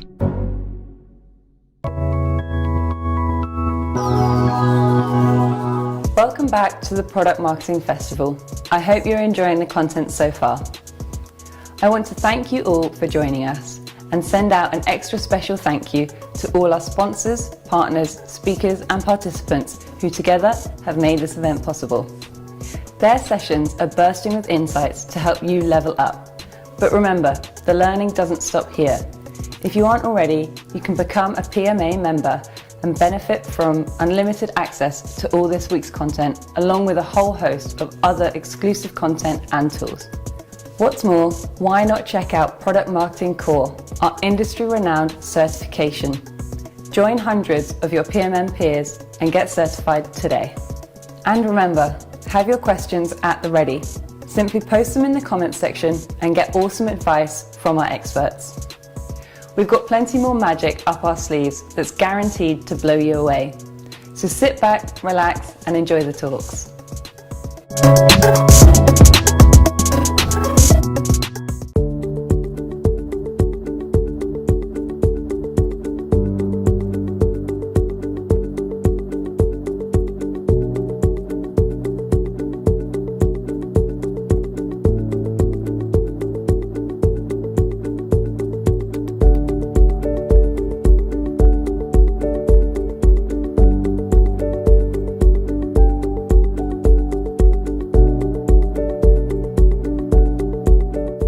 Hi, welcome everyone. Yeah, you are in the right session. We are actually talking about competitive and how to elevate your competitive programs. I'm Vincent. I head up product marketing at Klue, a competitive enablement platform company. And I have with me my good friend, Justin. Glad to be here, Vincent, with a fellow racer. Yeah, and since we're both fellow racers, racing fans, and track fanatics, we actually thought we'd have a little bit of fun and toss in a little bit of racing theme onto this topic. But I'll start with a little story of one of the 3 times when I nearly killed myself in my life. And knock on wood, there isn't a fourth. And the first time I nearly killed myself, I was 10 and involved these 2 things. My dad was actually renovating the basement at the time, and I thought it could be helpful to help make a kind of bit of adjustment to align things in the power outlets that we was putting on. So I grabbed the nearest screwdriver, and I think you can guess what happened. I took a screwdriver that was a little bit too big, trying to align the little screw, and it just slipped and went right into the socket.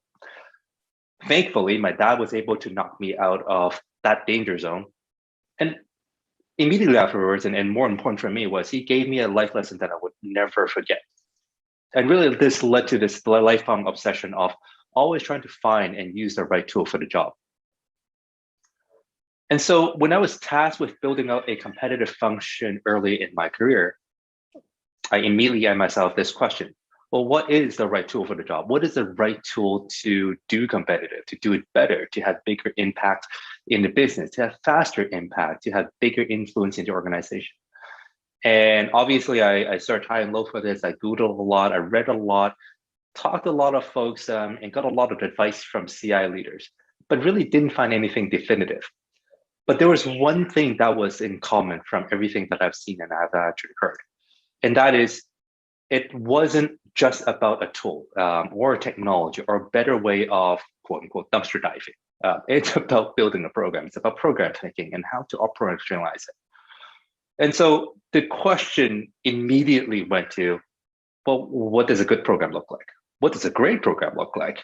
And what do I really need to do to prioritize when I'm first starting out and building everything out from scratch? And now that I'm at Klue, I realized that everyone I talked to, Justin included, were asking the same questions. So I set out on a mission to map it all out. And here's a little bit of the ta-da, right? We are launching the competitive enablement maturity model today. And in this maturity model, we've identified 5 stages of program maturity, from the ad hoc, reactive, manual world, kind of akin to the grassroots Go-Kart racing level, into getting into racing school to learn the basics and cutting your teeth in club racing in that impact 3rd stage, all the way through to that pinnacle of racing at F1, where the peak performance from every team, every nut and bolt is important and critical to getting to and staying on top of that podium. And we've identified the characteristics that define each stage and what they focus and operations on, and what you can do to level up your own programs. Now, obviously, you can't build a race car alone. And we certainly couldn't have created this alone. So we tapped more than 550 product marketers, CI leaders, sales leaders, marketing leaders, executives, to get a much deeper understanding of what they wanted to see, what they wanted to get out of competitive programs. And we took a bunch of those insights and tossed them into a room, a virtual room, with more than 20 CI experts and leaders, and have them tear things apart and have it map back out to their own journeys, their own experiences, their own different stage of maturity at different companies that have been at. And yeah, we counted, we actually counted, then there were more than 750 virtual stickies and lots of hours of video recordings that we had to work through and go through in order to consolidate back out and really simplify into this model. And what it boils down to are 5 factors that help determine the maturity of competitive programs: objectives, people, processes, technologies, and KPIs and metrics.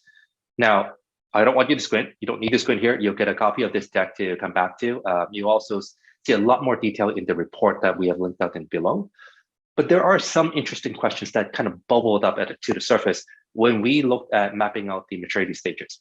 A couple questions such as, how well defined and measurable were their program objectives? How critical were the deliverables to the stakeholders though as they were being produced? How much trust and confidence is there from senior executives? And along that same vein, how much visibility do senior executives have on the program's ability to impact to shave seconds off the lap times? Now, I don't want to give you just a bunch of questions that you would go up and ask yourself in this session. I want to give you a simple way to identify yourself on this maturity curve, on this maturity model. A couple of easy bullets, if you will, that will help you determine how close you are to moving up into that club racing impacting stage and well beyond that, right? And yes, again, no need for you to squint. You'll find all this in the report itself. Our vision for this maturity model is to become a blueprint for you so that you can actually help build out a program, a roadmap, an execution strategy to be competitive, to race in higher level racing series. But instead of me diving into the weeds of this maturity model, I think it would be far more interesting for Justin to share his story on Highspot and where they've actually taken their competitive program. Justin? Yeah, thanks, Vincent. Like Vincent said, he and I were chatting as we were authoring this, and I think maturity models are great, and they're great blueprints for everybody. We wanted to make sure that we made it real for you and a little more relatable, and I'm hoping what I can tell you about my experience at Highspot today will do just that. And before we dive into story time, I wanted to set the stage and provide one of my largest learnings, and that is around executive support being critical to the success of your competitive intelligence program. And Ayrton Senna, one of my favorite drivers and one of the best of all time, had a quote. He said, "You'll never know how a driver feels when racing. The helmet hides unfathomable emotions." And I think those can be emotions of joy. They can be emotions of pain. And if you try and start the race without your executive team, I think you're going to have some pain under your helmet. And I think it's important for everybody to remember that there's a couple different folks you need to pay attention to on the racetrack. There's you, your driver, and there's the other drivers on the track. But there's also the governing body, the FIA or your executives. And if you want to move away from the earlier stages of the maturity model, where you're reacting to the past or getting the basics together and trying to improve your bottom line, and into those later stages where you're doing really fun things like strategically guiding the business and improving your org-wide competitiveness, you have to master yourself and the other drivers on the track, but you also need executive support. And it takes time to build that executive support and to demonstrate that you're a consistent and winning driver. They're not going to trust you out of the gate. So if you're going to build a CI program, there's no middle ground with regard to performance, commitment, effort, and dedication. So, I as a product marketer think that you should either do something very well or not do it at all. So I hope everybody shares that sentiment, but also recognize that you do need executive support to win this championship. So let's take a trip down memory lane here. I want to talk about a couple things, including how things started for us at Highspot and why we figured out that a more comprehensive program was needed, and also talk about what triggered us to switch to that programmatic thinking. So how things started. I joined Highspot almost 2.5 years ago as product marketer number 2. Originally, compete was supposed to be about 1/3 of my time. So I was still working on other things like launch and messaging and positioning, and in my spare time, dabbling in compete. And Henry Ford has a quote. He says, "Auto racing began 5 minutes after the second car was built." And based on what you see here in our sales enablement market map, we found ourselves in a race. So when I showed up, in 2018, 2019, we had about 15 drivers on our racetrack. And then, double click 2 years ahead, we found ourselves racing against 189 other drivers. So the growth of our space was exponential. We've been growing at about a 90% CAGR. A whole bunch of funding has flown into the space because sales enablement as a category became a thing and was named as a must-have by analysts. So we had a lot of new entrants, and all of us in the top right corner also raised almost $1 billion in funding over the past 2 years. So when I showed up, we had some battle cards that hadn't been updated in 6 months. Win-loss actually sales owned our win-loss program. I had at least 10 sellers doing desk flybys every day, asking me for advice or help on some deals. And everything was just really ad hoc and reactive. We were truly in that stage one ad hoc race. And we had intel scattered all over the place in different PDFs and decks. We had no clearly defined objectives or measurable KPIs. All we wanted to do was win. And that's all that we were measuring. And we also didn't have any visibility with executives, frankly. So I knew that this wasn't sustainable for my own sanity, but more importantly for the business.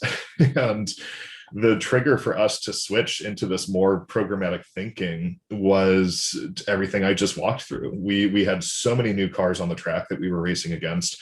Our position on the track was also slipping a little bit. So we started seeing some volatility in our win rates, but we also recognized that there was huge opportunity, and we wanted to, and still want to, win this race. None of us get into racing because we want to come last. And to quote Ricky Bobby, you're either first or you're last. And being second is the first of the ones who lose. So we decided that we need to level things up. And that was a journey for us. So for this, I want to talk about where things are today, what the journey looked like, and the trigger events and actions that caused us to elevate to the next stage, but also things that you should be looking out for and to help you. And I want to tell this evolution story via two of the most notorious rivalries in Formula One's history, because I think your competitors and the dynamics that you're facing in the market are often the catalyst for you graduating into the next stages, from go-kart to club racing to eventually Formula One. So where things are today, our race has gotten faster and harder. And like I illustrated on the previous slide, we're not racing go-karts anymore. We are in rarefied air, and we're also racing on multiple tracks. So when we released our new training and coaching product, we ventured into an entirely new space and new racetrack that had 145 incumbent drivers on it that we're now competing against. So we graduated from that go-kart racing to our weekend race days in the adopting stage by doing a couple different things. We made our first attempt at centralizing intel and keeping content fresh. We also began producing sales-oriented content and had some static battle cards that we could now use to race against our competitors. We had general awareness of our win rates, and we started tracking those, but we still had limited visibility with our executives. And like I said, oftentimes this graduation into the later stages of the maturity model is prompted by competitors.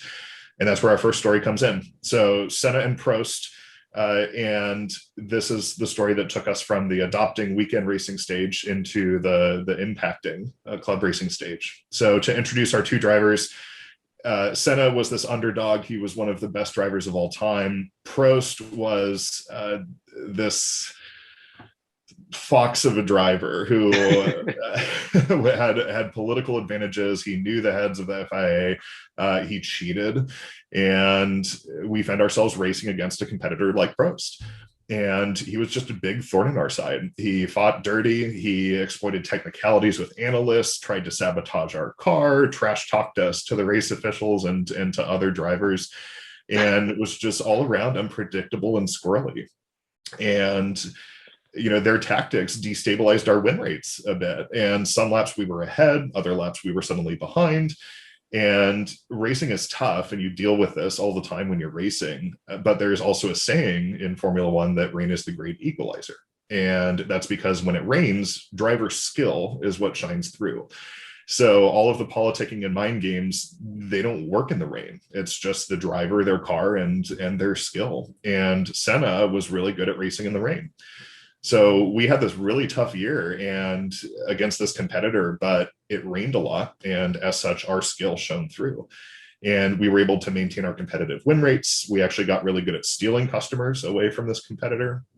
And the reason that we were able to do that is because we graduated from that adopting stage into the impacting stage. So we had centralized all of our compete materials in one location. We started enabling all of our revenue and channel teams, not just our immediate sellers. We also had more dynamic battle cards that were providing more insights to our sellers and sales plays. And we started tracking the impact on win rates that content was having. So we were looking at consumption and usage of that content and actually able to correlate it to an improvement in win rates. And because of that, we started to earn some executive visibility and support. So once we started racing in that impacting stage, we encountered another driver who forced us to innovate again, which brings us to our next group of drivers, Nicky Lauda, who is this methodical businessman, very calculated, excellent driver, and James Hunt, who was kind of a party boy who came into a bunch of money and decided he wanted to start racing, was not methodical whatsoever, and frankly was kind of an abrasive person. And this story took place in the 76 German Grand Prix. Nicky was the sitting world champion, and he was on track to beat Hunt and become world champion again. But halfway through that race, his car hit a wet patch, and he slammed into a wall at 100 some odd miles an hour. Car burst into flames. Nicky spent 33 days in the hospital, almost died on the brink of death with third-degree burns over 90% of his body. He powered through that. And 6 weeks later, he raced in the Italian Grand Prix and finished the season. But that year, he lost the world championship by 1 point to James Hunt. So this is a story about resiliency. And I would argue that resiliency is actually a core criterion in the later stages of this maturity model. So I do, and I'm sure a lot of you have certain competitors who have weaker products, but are all about show. So they're focused on the shiny pennies or painting their car to make it look nice. And it is a nice car, but it's just not a winning car. It's not better than what you're offering the market. And you have that better product, you have better services, you have customers with higher satisfaction and perhaps ROI than your competing driver. And resiliency matters in this stage. And it's tough. You're racing around in circles on the track, and one lap you'll be ahead, the other you're going to be behind, but it's important to keep going. And we came out ahead in this impacting stage against Hunt because we made investments that graduated us into the influencing stage, or what I'll call Formula 2. So we were getting closer to Formula 1. And we began strategically informing a lot of folks, our product team, our executives, and other go-to-market teams in the company. So we actually now had our go-to-market teams making strategic business decisions based off of our competitor intel and recommendations that we were providing. We also worked really hard to systematically produce more role-specific compete content. So this included things like additional battle cards, responses to competitor announcements, sales plays, that list goes on. And we also worked really hard to integrate analytics and work towards true revenue attribution from our compete assets, both internal and external. So we actually built dashboards that let us look at things like competitor presence in deals, which is a forward-looking leading indicator, and also competitive win and loss rates by things like competitor, by market segment, by industry, reason, and more. And through this, we had earned enough executive trust and commitment that it became a huge accelerator for us. And this isn't where the race ends. There's a final stage. And I want to talk about where we're headed. And there's a saying in racing that if you don't go for a gap that exists, you're not a racing driver anymore. And in Formula One, I liken this to pit stop times in Formula One. So to get to this transformation stage, it is a game of inches. It is a game of seconds. And in Formula One, drivers have to change their tires every so often. So they come into the pits and the clock is still ticking as they're doing this. So the average pit stop time in Formula One is 2.4 seconds, which if you think about it is pretty insane. Being able to change 4 tires in under 3 seconds, it takes a lot of skill, right? And that's not something that you're going to do when you're still racing go-karts, right? At that point in the maturity model, you're like, where's the wrench if you need to change your tires? But the fastest pit stop time ever in Formula One was only 1.82 seconds. And that was Max Verstappen with Red Bull in, I think, the Brazilian Grand Prix 2 years ago. And that's just insane. I mean, that's a 25% improvement from the average. It also takes me longer to say 1.82 seconds than 1.82 seconds and the time that they were able to swap all of his tires out. So, you know, we're finding ourselves clocking our fastest lap times in this influencing stage. We're in Formula 2 and we're getting ready to graduate into this Formula 1 racing in the transforming stage. And the way that we're doing that is we are working really hard to get org-wide visibility and usage on our compete content. So beyond our sellers, we are also making sure that our competitive content is embedded everywhere in our tech stack and user workflows. So whether our sellers are in Highspot or Slack or Klue or wherever it is, they can find the content that they need to be able to compete effectively. We've also worked to develop regular rhythms with departments outside of sales to supply them with intel and value. So we have standings with account managers and our services teams, and especially our product team, so that we can make sure that our roadmap is staying ahead of competitors. And we've worked really hard to evangelize competitive intelligence across the entire company. So now everybody at Highspot gets a weekly competitor news email, which helps beat the drum and keep everybody excited. And we're now also operating on leading indicators instead of lagging indicators. So this allows us to see and plan how we're going to drive through the turns on the track before we even get to them. And through all of this, we have reached a point where our executives are not just supporting our CI program, but they're actually our largest advocates, which is really exciting. And I think when you get to this transforming stage, you hit a point where everything behind you doesn't matter. And you're rarely losing, you realize that the limit doesn't exist anymore. And Senna spoke many times about this when he was driving, about flow. And I think this is the stage where you really feel that. You've mastered the track, you have mastered your car, you have mastered yourself as a driver. And everything is just right. It feels right. It feels good. You're hitting all of your corners correctly. Your shifts are perfectly timed and smooth, and you're going faster. You're thinking 2 laps ahead of your competition and all of the other drivers on the track. And that flow is what it takes to become world champion.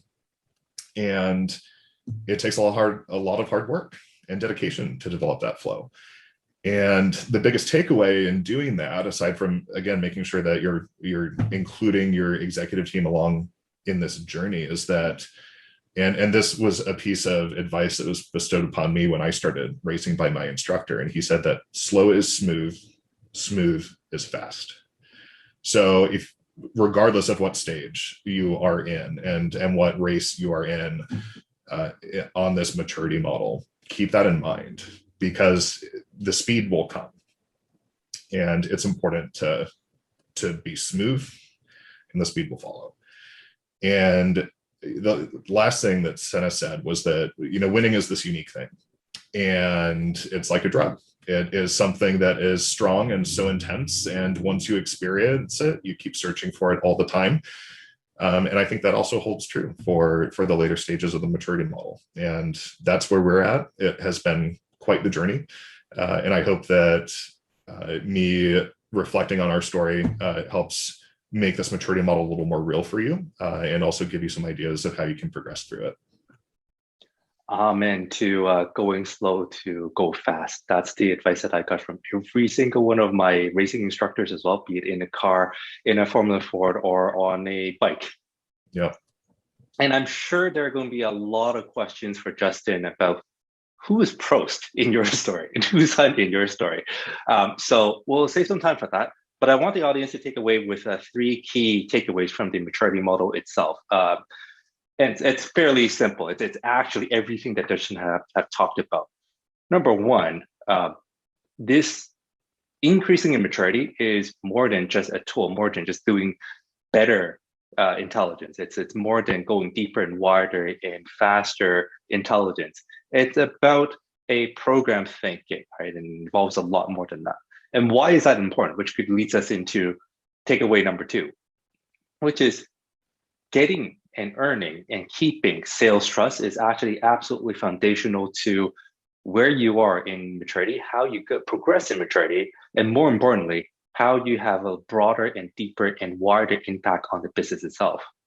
Because that's ultimately number 3, what we're all trying to get at, which is how do we go about better influencing and contributing to corporate and executive strategies? And you can't do that without earning the executive trust. And you can't earn the executive trust without earning and delivering impact from the sales, from the revenue side of the business.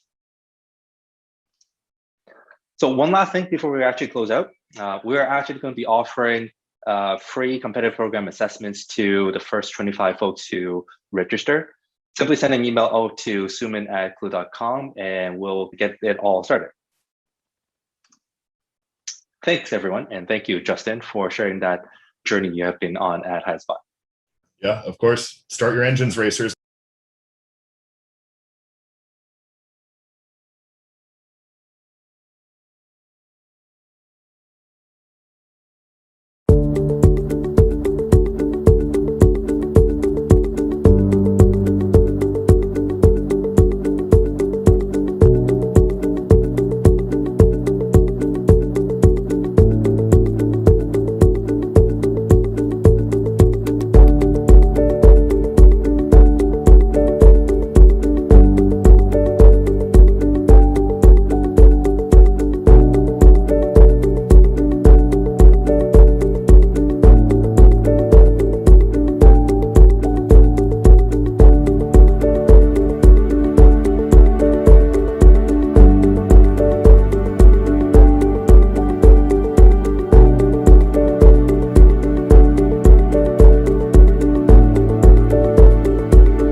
Hello, wherever you're joining us from today, I want to say a huge welcome to our global community. We hope you're enjoying the Product Marketing Festival. I also want to send out an extra special thank you to all our sponsors, partners, speakers and participants who together have made this event possible. Their sessions are bursting with insights to help you level up. But remember, the learning doesn't stop here. If you aren't already, you can become a PMA member and benefit from unlimited access to exclusive templates, frameworks, mentors, and our entire library of on-demand event content. Make sure you have your questions at the ready. Simply post your question in the comments section and get awesome advice directly from our expert speakers. Or continue the conversation with your fellow product marketers in the PMA Slack community. What's not to love about that? So now, on to the next talk.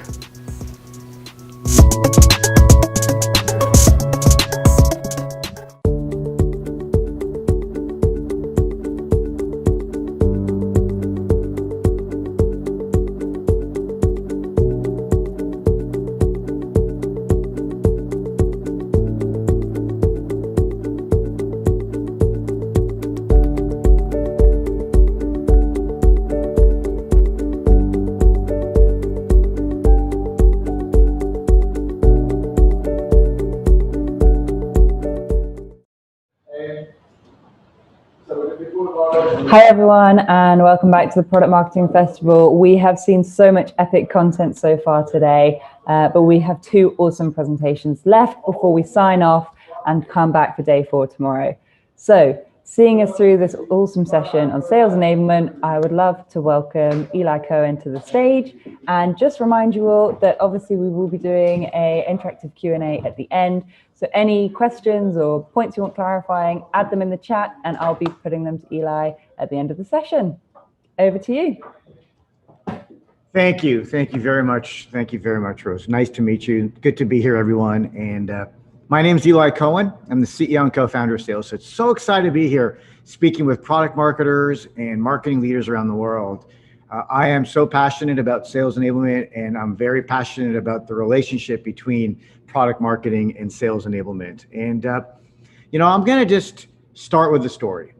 When I moved to San Francisco more than 20 years ago, I can't believe it's been that long, my first job at a startup was as a product manager. And, I still remember first month in, second month in, I loved building and I loved product management and I loved kind of thinking strategy and all the things that you would be when you're a product manager. And my mentor at the time, my boss said, you know what, you probably can use with a little bit of coaching and training around what it means to be a product marketer. And I said, okay, what do we do? And he sent me to this 5-day course. And this is 1999, right? And I did this 5-day course in a hotel in San Francisco. It was with Pragmatic Marketing, great course. And now what was interesting to me and why I'm bringing this up now is that course, it was a product marketing course. And the first day was strategy, the second day was positioning, and each day focused on another pillar of product marketing. There was an entire day. The entire last day was focused in on sales enablement, sales tools, sales training, product, competitive battle cards, and an entire day. And I loved it. And that was in 99. And what's amazing is it wasn't until 2005 that we saw the rise of sales enablement. So for those of you that are newer in the industry and haven't been around for decades, sales enablement wasn't a thing before 2005. And who owned it? It was actually owned by product marketing until 2005. And you can see here, 2005 there, Google Trends was the first time people started searching it. And now we've got over 11,000 sales enablement professionals. But what I'm talking about today is I'm talking about how important it is for product marketing to own key parts of sales enablement. And this whole talk is the must-have product marketing playbook for sales enablement. And that's what I'm going to do today. I wanted to give everyone that little bit of context, just so you understand kind of my point of view, how much, I'm a product marketer, I'm a product manager way back when, who is passionate about sales enablement. So when I was reflecting on what would be valuable to a product marketing audience, I wanted to reflect on my 2+ decades of experience in sales enablement, in product management, and product marketing, and come up with kind of a playbook that I believe will be useful to each and every one of you. And we're going to spend the next 20 minutes talking about each one of these areas. How to be more empathetic and how to have a mindset that is truly sales focused as a product marketer. Why it's so important to be curious and to be a student of your sales process. What does a checklist look like that should be used to roll out sales plays? And then why is it so important to keep everyone aligned and on message? And finally, how do metrics play into here and what are the metrics that matter the most? And these are the 5 areas that I believe every product marketer should be mastering so they can be great at sales enablement, just like they're great at product marketing. And I hope everyone gets a lot of value out of the next talk, out of the next little bit that I'm going to be sharing. And I like to go deep. I'm going to share templates. I'm going to share tools. I'm going to share best practices. I'm going to share stories. And let's just get through it. So I do want to share for a lot of you in product marketing and in marketing leadership positions, you may not know what great sales enablement looks like. I've been fortunate. I've had the luck of working at some of the most hyper-growth companies on the planet. I worked at Salesforce.com for many years, led sales enablement there. We got to work closely with Mark Benioff, and I've been working with some of the most amazing companies on the planet. And great sales enablement doesn't happen by accident. It's intentional, it's purpose-driven, it's impactful, and it follows a process. And this process is something that marketers need to subscribe to. So I wanted to start with this and just highlight that as you think about your go-to-market, whether you're rolling out a new product or whether you're rolling out a campaign or whether you're rolling out a new product release or whether you're rolling out a new pitch, whatever you're rolling out as a product marketer, I want you to have this process in your minds going forward. Because up until now, most product marketers, when they roll out new programs, they'll focus in on the content. And we know 65, 70% of content that we create for sales teams don't really get used. They don't get consumed. And so as product marketing leans back into sales enablement, as they lean back in and start embracing sales enablement, because frankly, sales enablement can live either in product marketing or it can live in sales ops. And we can touch on that as well if any questions come up. So, but as product marketers, when you're rolling out programs, here's how you should be thinking about sales enablement. You got to publish your content. You got to publish your programs. You got to publish your plays. Check. Most people stop there. Then you got to think about teaching your teams. How do you teach them? They got to learn by doing. We want them to practice. We want them to practice the pitch, the demo. We want them to practice. And we want them to show you and not tell you that they know how amazing your great programs and amazing content is. Then we want to formally assess them. We want them to stand and deliver presentations. We want them to complete assessments. We want them to get certified. Then we want to see how they apply your great content to their conversations, to their deals. And we want to see that in real time. Then we want to provide reinforcement with managers providing coaching. Then we want to provide just-in-time tools in context. Then you want to measure the outcomes and start correlating all this great activity so that way you know from a win-loss perspective what's working, what's not working.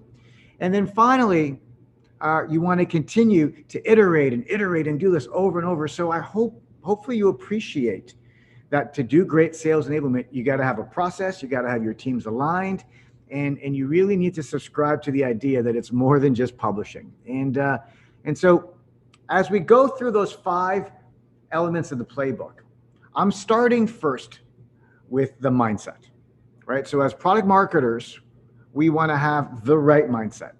It needs to be collaborative. You need to be empathetic.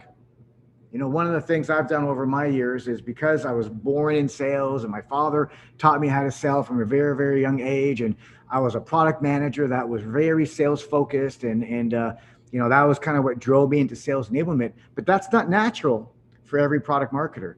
You got to lean in. You got to talk to salespeople. You got to listen to them. You got to understand what's working, what's not working. You got to sit on their calls. You got to listen to their calls.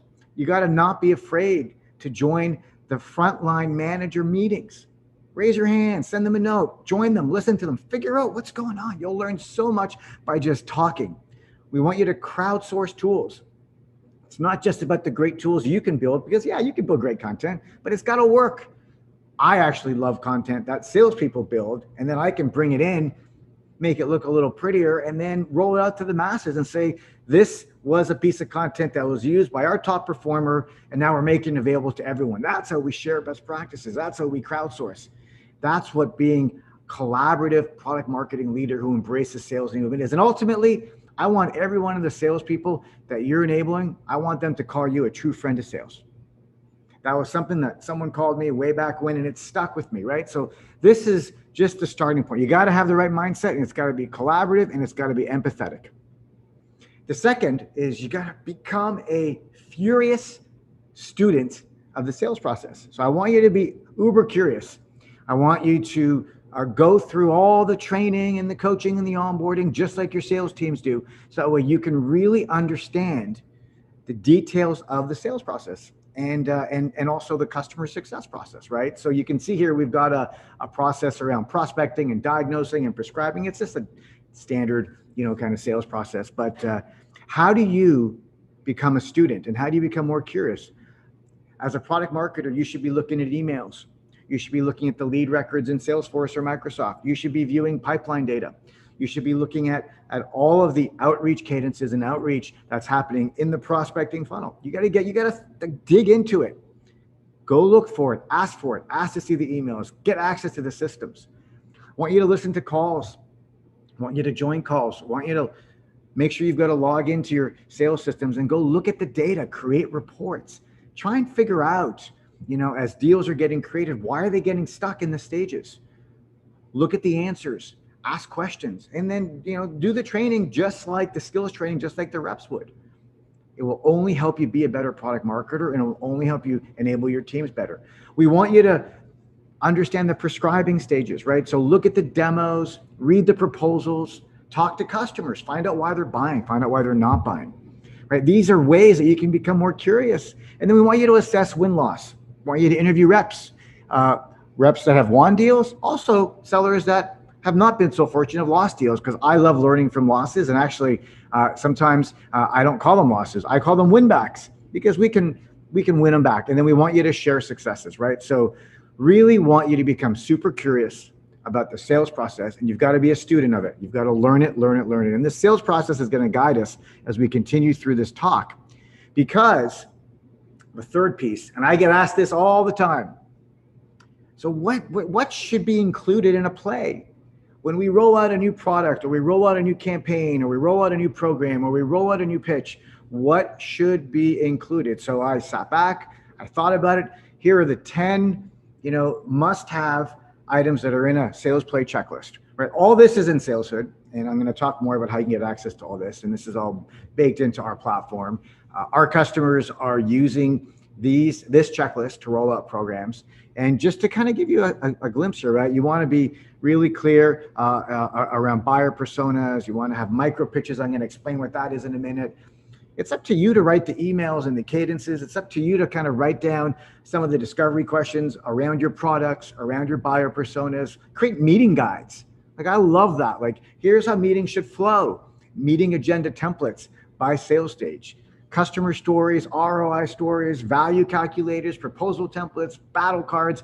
The items that are in bold are the items that I'm going to go through in a little bit more specificity. But listen, when you're rolling out programs, you should be following and including these 10 items in every single program and every single play that you're rolling out for any new product launch or any release update. It's so critical. I can promise you this: if you follow this and you follow the mindset that I shared, your sellers, your partners, your revenue-facing employees will love you. They will love the work that you deliver, and they'll highly regard the value that you're contributing and helping them. And you're going to help them close more deals, because that's what this is about. And so let me walk you through a few of these. Here's a template for a strategic, ideal customer profile. This is like a buyer persona. So when you're thinking about your buyers, you want to provide detail. This can be delivered in a slide. It can be delivered in a doc. It can be delivered as a video. You could have testimonials. But what you do need to capture are these key points, right? So I want you to capture the demographics, the psychographics, and why they buy. I want you to capture the current situation. What is their world, and what's their universe like now? I want you to capture the compelling events. What are those trigger events that are going to help them, that they need solved? And I want you to track the metrics and KPIs that are important to the ideal customer buyers. And then, you got to provide detail around ideal customer size, geographic, and industry fits as well. So I love this because it provides a framework for the most important item. And we tend to not do this enough. We don't put enough focus on providing this level of detail and training to our sellers. And this is, I think, one of the most important items in the checklist, and something that I hopefully you'll all start building more consistently. And, I think a second item here is customer reference stories, right? I think most companies do a decent job getting that 1 or 2 minute video on the website. They'll provide a case study.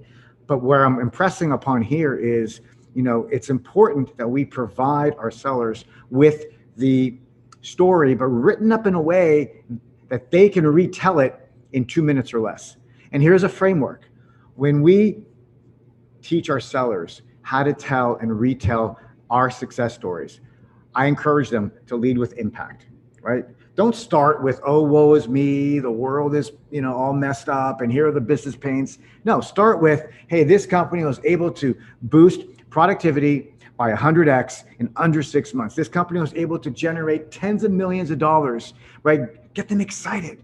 Get the buyers to lean in. Coach your sales and customer-facing teams to be better at leading with the headline, right? Lead with the impact, lead with the headline. Then you get into the detail. You talk about the context, the current situation. Then you share the steps.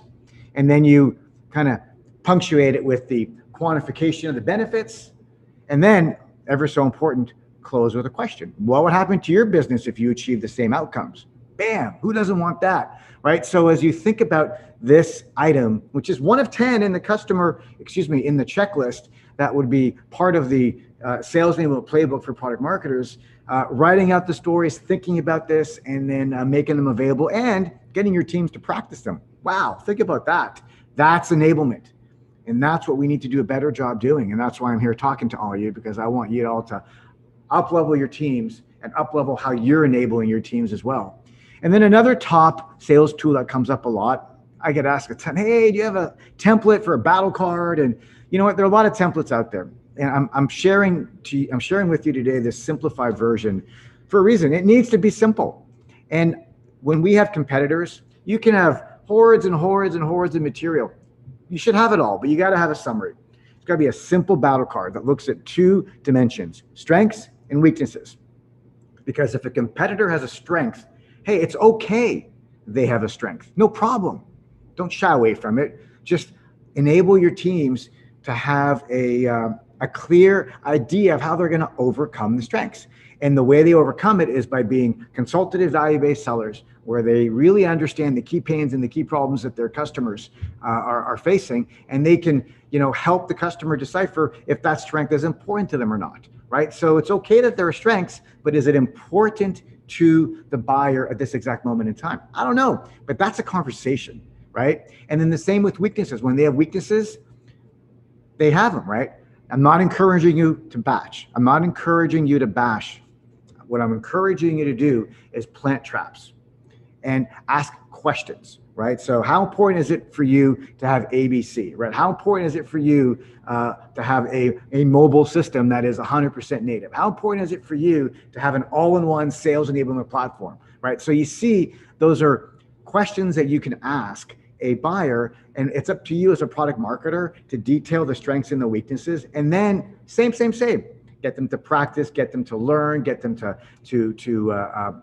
stand and deliver the presentations, get the managers to do reinforcement coaching, make these battle cards be available just in time in Salesforce, in Microsoft. And that's how all these tools start kind of coming together, which is amazing. And you know what? We've got a ton of great customers. I love Cali Apps, amazing story, and how they were able to roll out sales plays last summer, industry specific, persona based, during the pandemic, using SalesHood. And they followed our checklist, and they rolled it out in a collaborative, asynchronous way where their teams were able to go through it virtually, and they were able to generate the highest amount of pipeline and have the best win rates in Domo history.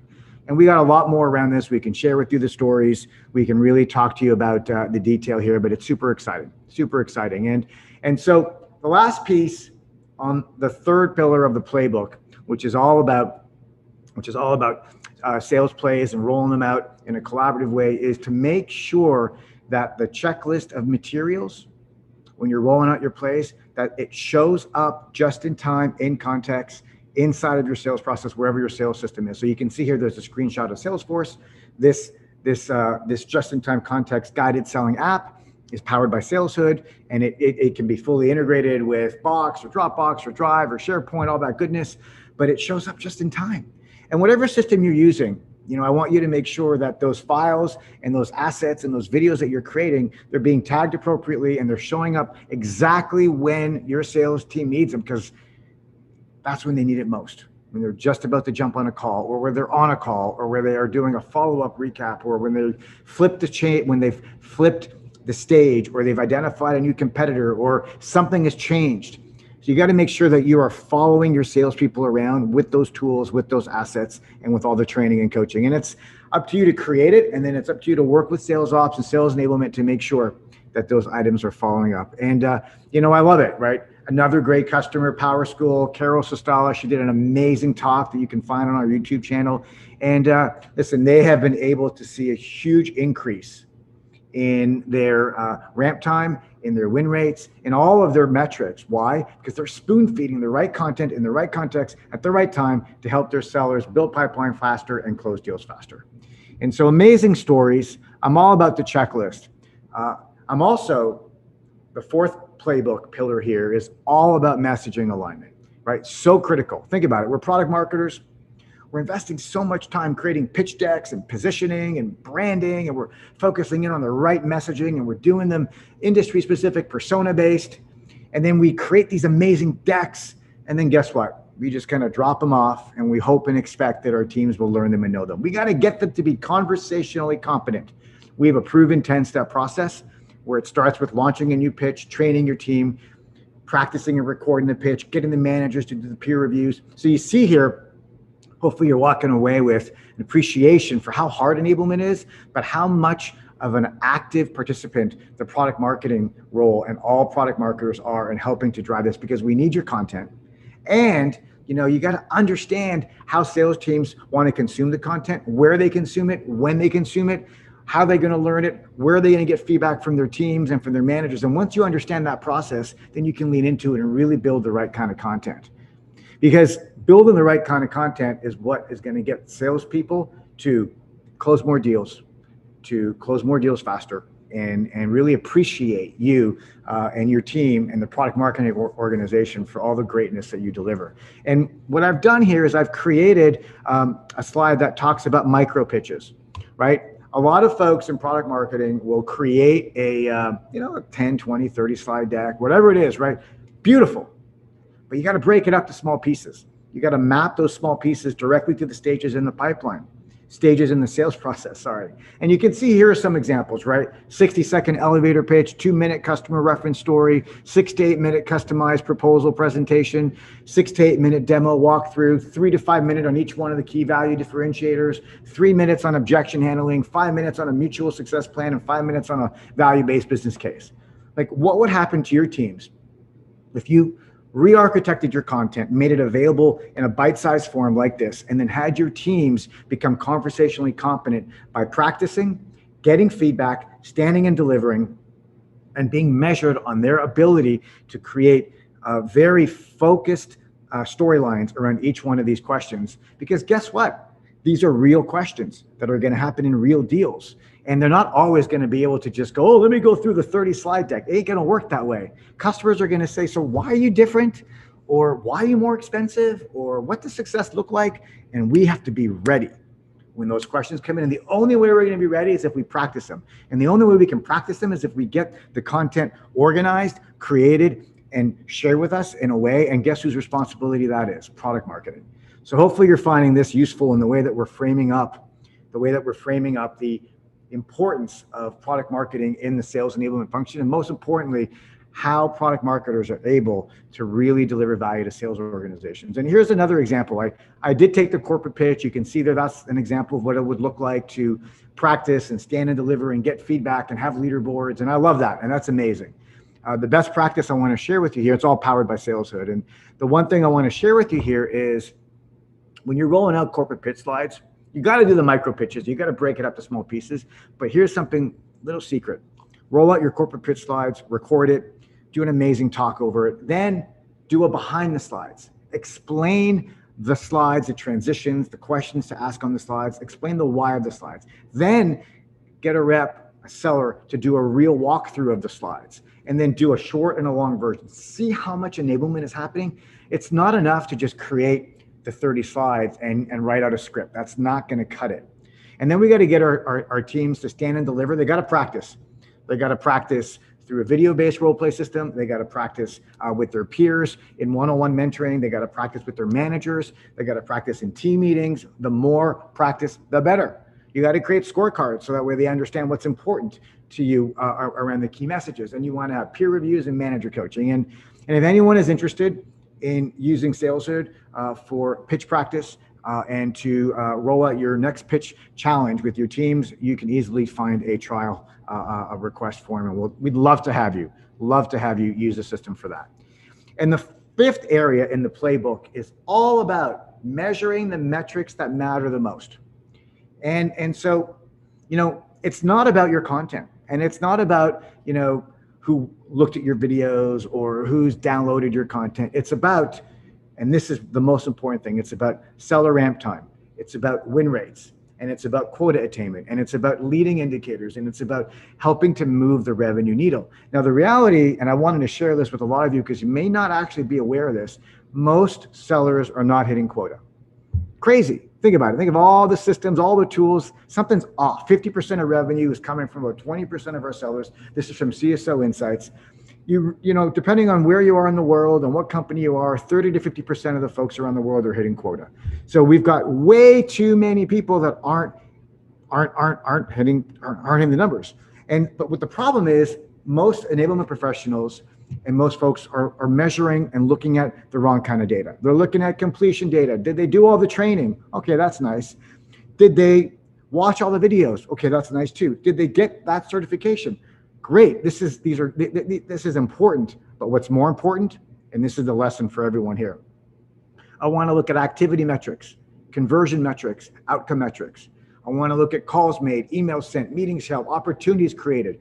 So when I'm rolling out new products, when I'm rolling out new programs, when I'm rolling out new plays, as product marketers, you should come to the table asking for this information. Can we measure calls made? Can we look at these leading indicators? Why? Because that'll give you an indication of whether your content and whether your programs are actually making a difference. I don't want you to wait till the end of the year to look at the P&L and to look at the outcomes and look at the revenue. I want you to know in real time.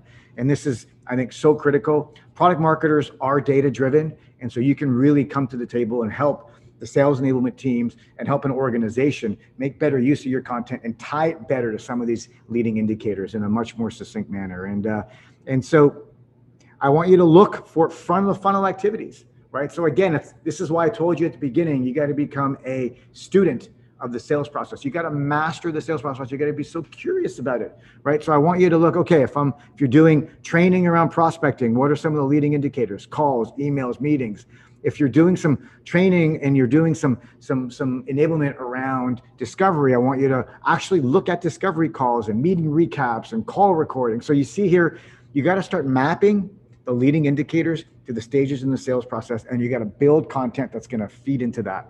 That's kind of like the essence of how you can be a more effective product marketer who's embracing sales enablement and following our playbook for sales enablement, which is great. And so I'm getting close to the end here. And for those of you that are newer to sales enablement, or those of you that want to up-level sales enablement, we do have an amazing offer.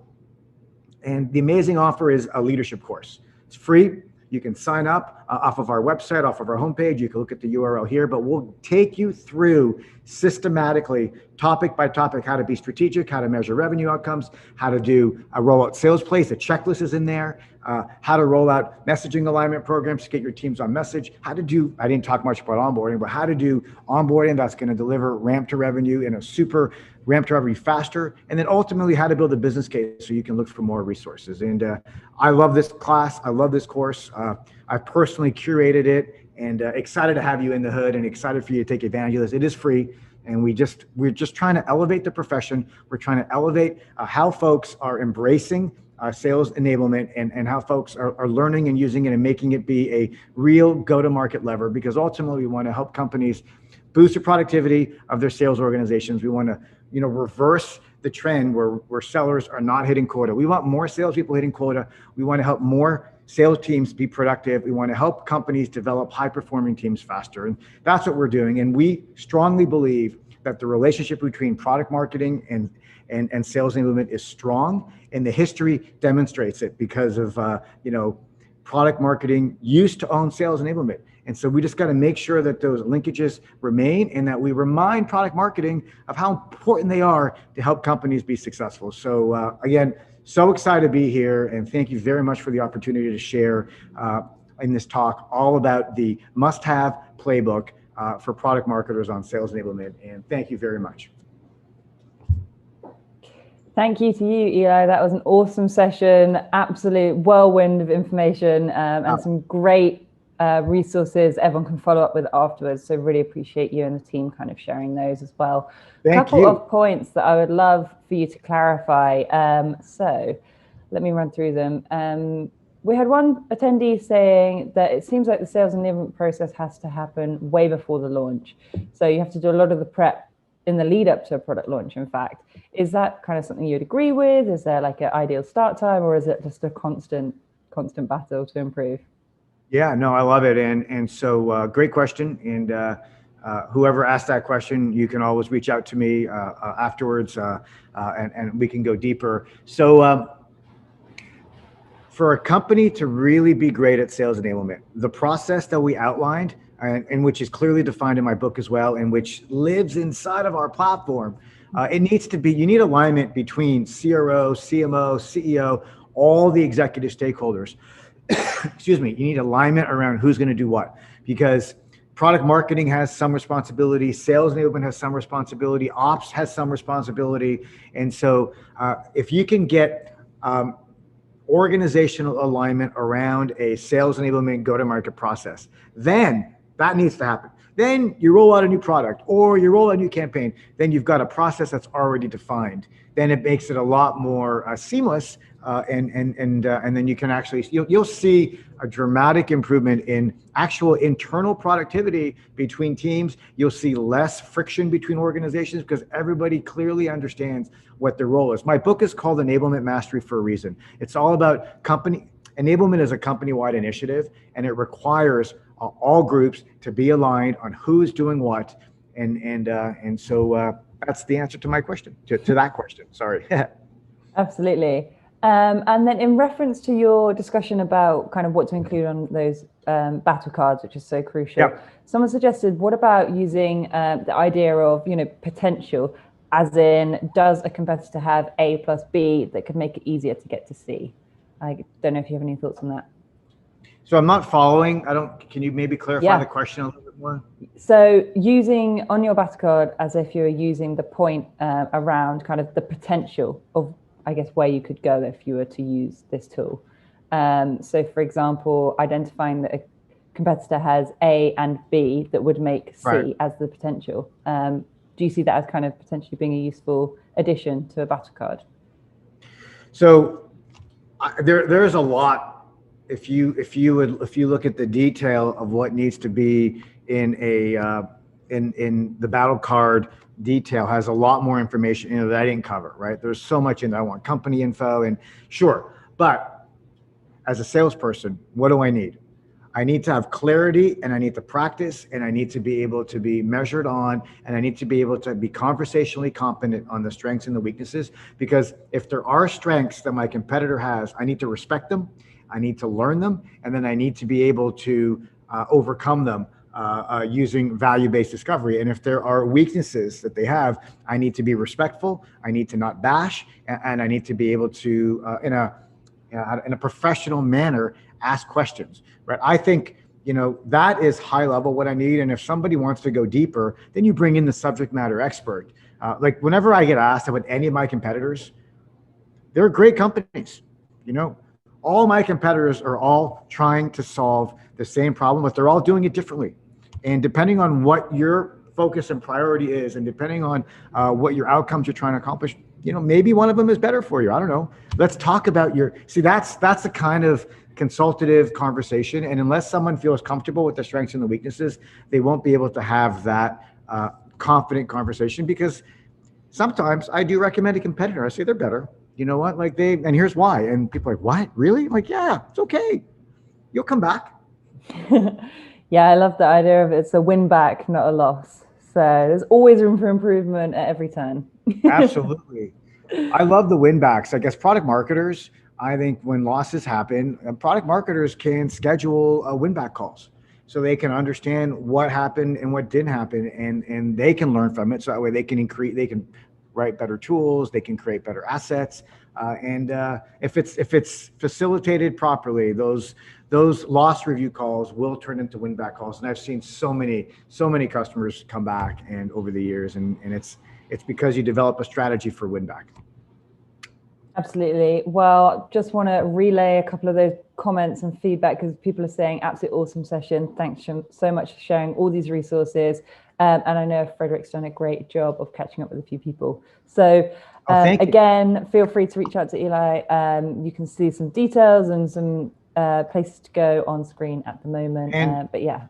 If I may, just one more comment. Absolutely. So those of you that are listening to this call, if you're interested in connecting with me on LinkedIn, Elay at saleshood.com. I'm sure that Fred has shared that info in the feed. And I just want to thank I just want to thank you very much for facilitating and getting the questions. I want to thank everyone for listening. And listen, together we're going to make business more productive, and together we're going to make sales organizations perform better. And it's the synergy between product marketing and sales enablement. I hope people are really walking away energized as I am. So thank you. Absolutely. Well, thanks again. That was an awesome session, and everybody stay tuned because we have got one more session wrapping up today's epic lineup. So that'll be right along in just a minute. So thanks again, Eli. Thanks for joining us. Bye-bye.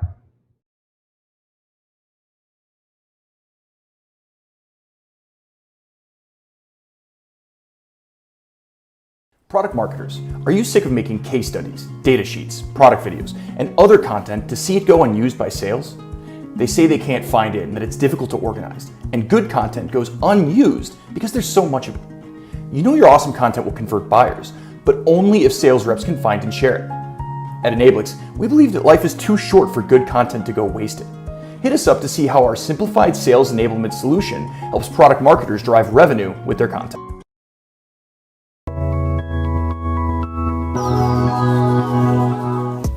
Welcome back to the Product Marketing Festival. As we prepare to unleash another exciting session, I just want to say a massive thank you to our partners, sponsors, you, and our ensemble of speakers and participants for helping us bring this event to life. I hope you are finding today's sessions insightful, and I want to remind you that the learnings don't stop here. If you haven't already, you can become a PMA member and benefit from unlimited access to exclusive templates, frameworks, mentors, our entire back catalogue of event content, and much, much more. What's more, you can continue the conversation in the PMA's Slack community. If you aren't already a member, then hop on over and join the discussions today. And remember, this is your chance to get involved. Please share your feedback and questions in the comments section for our speakers to answer. It really is that simple. Let's resume the sessions.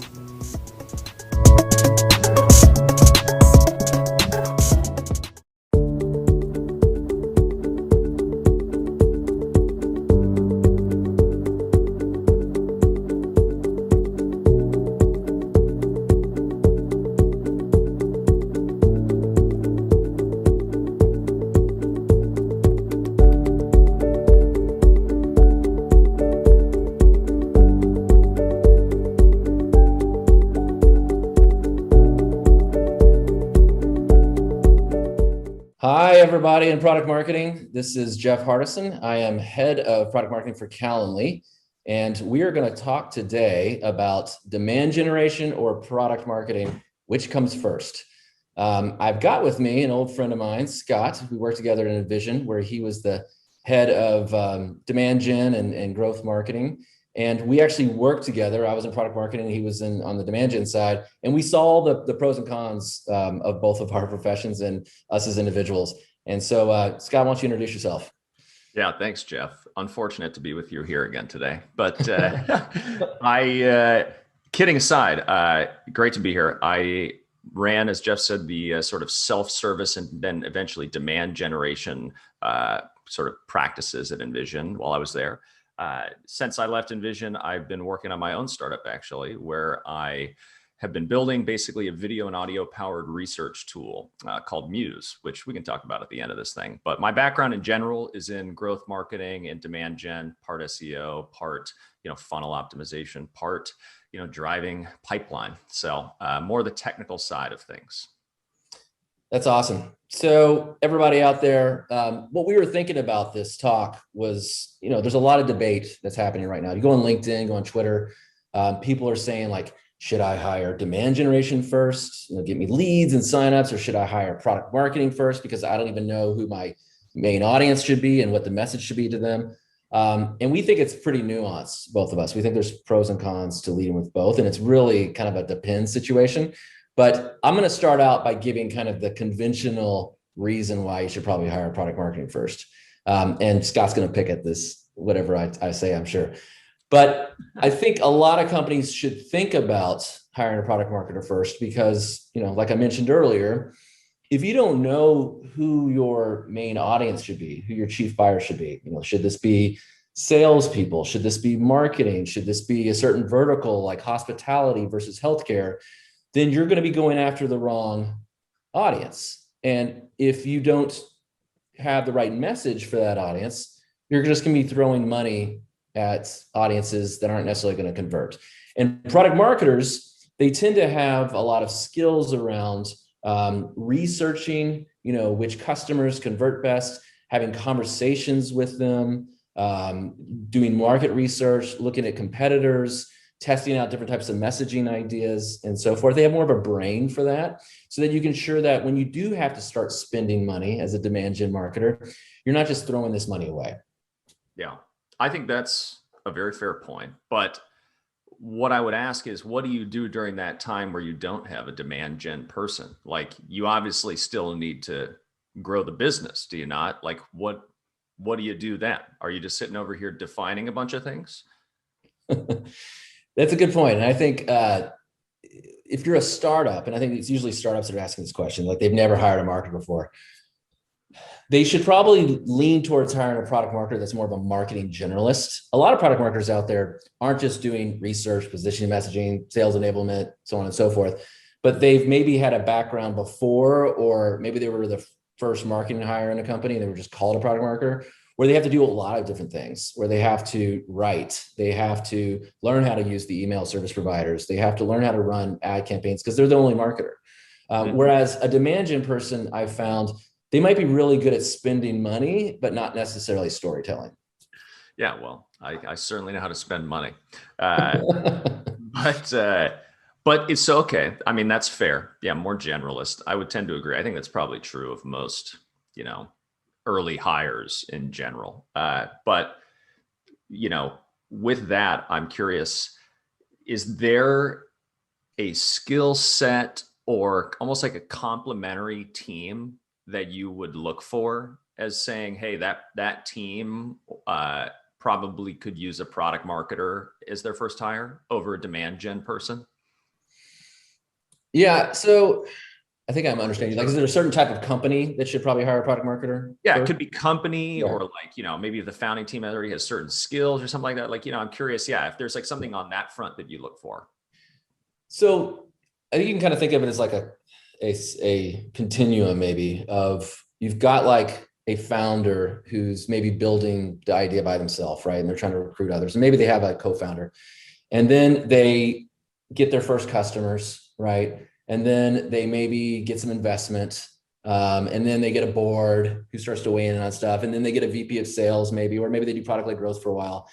And product marketers, I think, are good first hires when you're in those really early stages before you have customers, because sometimes founders are technical and they aren't necessarily good with working with customers. And product marketers, like, we know how to work with customers. We talk to customers all the time. It's a muscle we have developed. And so we can actually kind of do early research and sales. So we might be saying like, hey, check out our private beta, version of this product. And hey, if you like it, you might want to buy it, right? Whereas I think a demand gen person would be less comfortable in that kind of situation. So we come in handy there. Where we start to be less handy is when you hire, say, like a VP of sales, who's accustomed to having a demand gen person that's like running spreadsheets, knows the numbers, can tell you right away, like what the conversion is for this program versus that. Some product marketers have that in their DNA, but a lot of them struggle to make that transition. Yeah, I think that's fair. Well, I'm curious, even more specifically, bringing it home to a particular, call it, industry or business model type. I think business model can also play into this. If you were in an Envision or a Figma, or any other similar, call it, bottoms up meets tops down SaaS model, who would you hire first? Like, does business model come into play here in terms of who you might hire first between product marketer and demand gen person? Like, maybe compare that to like, entirely sales driven motion or something like that, where there is no self-service. Is that anything? I mean, I think if it's sales led, and if the company already has a salesperson, I mean, marketers, before they join a company, they need to do their research, right? And I think a lot of us marketers don't. We're like, oh, is the company, if I Google them, do they turn up? Are people talking about it on Twitter? Are they doing something cool? Do they have a bunch of funding? It's like, okay, I'll think about joining. Whereas you really should probably look at the people you're going to be working with and figure out, like, have they worked with a marketer before? Do they have a VP of sales? Like, and if they have a VP of sales already, I would say in a sales-led company, they should probably hire a demand gen. If it's more of a product-led growth company, right, where it's like credit card sales and freemium, it could be a demand gen person if they're more growth-minded, like you are, right? And they're running tests and so forth. Mm-hmm. Would you agree? Yeah. I would agree, but even to make my own sort of counterpoint on that is, I think for an Envision Figma type model, I think that you're likely right. Demand gen probably is more important there at the beginning. However, where maybe a Figma Envision model, or even more comparable to like a Notion or an Airtable, it falls apart and saying, hey, actually, I think product marketing should be the first hire.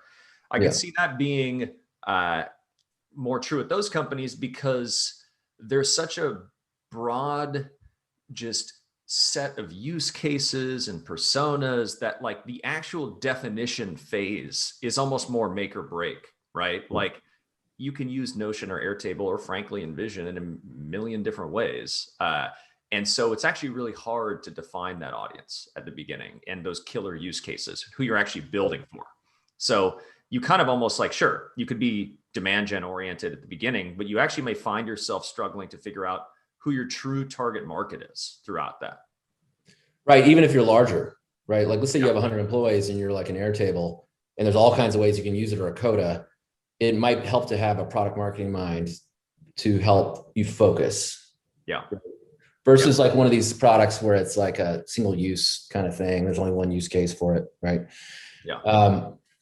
Here's a reason. I think there's some like outlier situations where a product marketer can be the first marketer, but they might get themselves in trouble. And we can maybe come up with a few of these. One is, I think if you have an engineering founding team, and the reason is that they might think they want a product marketer because they read it somewhere. They're like, oh yeah, I totally want somebody to help me think through who should go after and what the message should be. But the personality types are often very different. Someone who's very good at storytelling and writing stories and creating slides and being persuasive is sometimes like, oil and water with somebody who's more of an engineering founder who wants somebody who thinks more like them, that is very numbers oriented, good with the spreadsheets, good with tinkering, trying out tools and so forth. And you usually find that kind of personality type in a demand gen or growth marketer than you do in a product marketer. And so what might happen is they might think they need a product marketer and they hire them, and it's just like the personalities clash too much and people aren't getting along. And half of this is about having fun and getting along, right? Yeah. Than it is about doing the right thing. Yeah. I do think culture comes into play a lot here. I mean, even at Envision, which is a much larger scale organization at the time we were there, you saw that in the sense of, we were very much a storytelling driven, product marketing, brand marketing driven company, than a, growth minded company, which certainly plays into also the way you think about hiring a team around you. It's always good to diversify, of course, those skills and bring different perspectives in. I think we believe strongly in diversity, not just like in general, but also in thought. And there's a big part of that in terms of diversity of thought would be valuable in getting different opinions and having different people join the team at an early stage if you're really technical and growth minded to bring on a product marketer. But I think especially at that stage, you do better to sort of walk in the same sort of in step with one another and kind of agree on your view of the world in the same way and how you approach problems, because you can't approach them in both ways. Demand gen can help figure out how you grow the business, who your target market is, just by the nature of you going out and trying to find them. And so you might want to match those things up a bit more. That's where I think culture can definitely come into play. Yeah, I'd agree. Another area where a product marketer can stumble is once you have investors, they're going to have opinions about what kind of marketer you should hire, right? And so let's say that you just hired a product marketer, you were kind of seed funded, the investor was very hands off, and then you get like a $10 million round by a VC firm. They're going to want somebody, they're going to have opinions about whether you should hire a sales team or be product led, right? Or both. And they might say like, you know what? You'll never get this done with a product marketer. It needs to be a demand gen person because this salesperson that I want you to hire is going to have a certain like demanding personality for leads, and only a demand gen person will be able to satisfy that. So I think sometimes you have to think about it in terms of stage appropriateness, where it might need to be a product marketer in the beginning, and then it might be a demand gen person, or at least allow the product marketer to kind of learn the other. But that's hard to do. I don't know. What do you think? I think it's easy for you. I mean, you've founded a company, you've had to think like a product marketer. When you've done some consulting work, you've done some product marketing work. Did you find it easy to do product marketing work? Well, I mean, I think anybody can really do product marketing work. Just kidding. Just kidding. I set you up with that one, didn't I? That'll get me in trouble. No, it is incredibly difficult because it sounds so easy on paper, right? If you really think about it, it's like, oh, just define your target market and like, know how to sell to them and know how to package things for them and know your competition. But it is such a vast open-ended surface area. I think you find often that obviously product marketers, the definition of the role changes from place to place. Kind of similar with demand gen though as well. And so I think the lines are blurry in reality. But I will say, I'm not going to play, I don't want to contradict my own point of view on this, but I do think in my experience now as a founder, it certainly resonates with me that having a product marketer by my side would be very valuable at this stage, much less so than somebody trying to just go acquire customers. Right. But I think that goes back to a question I was going to ask you, which is there a phase in a company's life cycle? Like many people say, their first hire, quote unquote, can come at different phases of, call it product market fit. Is there a phase where it doesn't make as much sense to hire a product marketer and a phase in which it does? I'd be curious if you have a perspective on that, like pre-product market fit or post-product market fit. Does it change anything? Like if they never hired a marketer before at all and they're going to hire their first one and they're waiting 3 years, but yeah, I'd say pre-product market fit, when you're doing a lot of discovery with customers, you probably should hire a product marketer. And then if it's to like the storytelling stage where they need to roll up their sleeves and do some earned attention, where they're like trying to get people to visit the websites with, blogging and other types of content marketing, and maybe they're trying to do some influencer relations where they're begging people to talk about you, right? I think most product marketers would have an easier time doing that kind of earned marketing work than a demand gen person who's always had budgets would. There's exceptions, but I'd say in general, that's the case. Once you get funded with your Series A, that product marketer either needs to quickly hire a strong demand gen person to work with them to run with that money, or they need to learn a lot about demand gen. And I think it'd probably be easier for the product marketer to hire than learn a lot about demand gen and be as good as a demand gen person. There are exceptions, of course. What do you think? Yeah, I think that's right. I also think I would agree with that. Pre-product market fit, or the less product market fit you found, less likely it should be that you'd hire a demand gen person first, or in general, frankly, because you're pouring gas into a leaky bucket in some sense, right?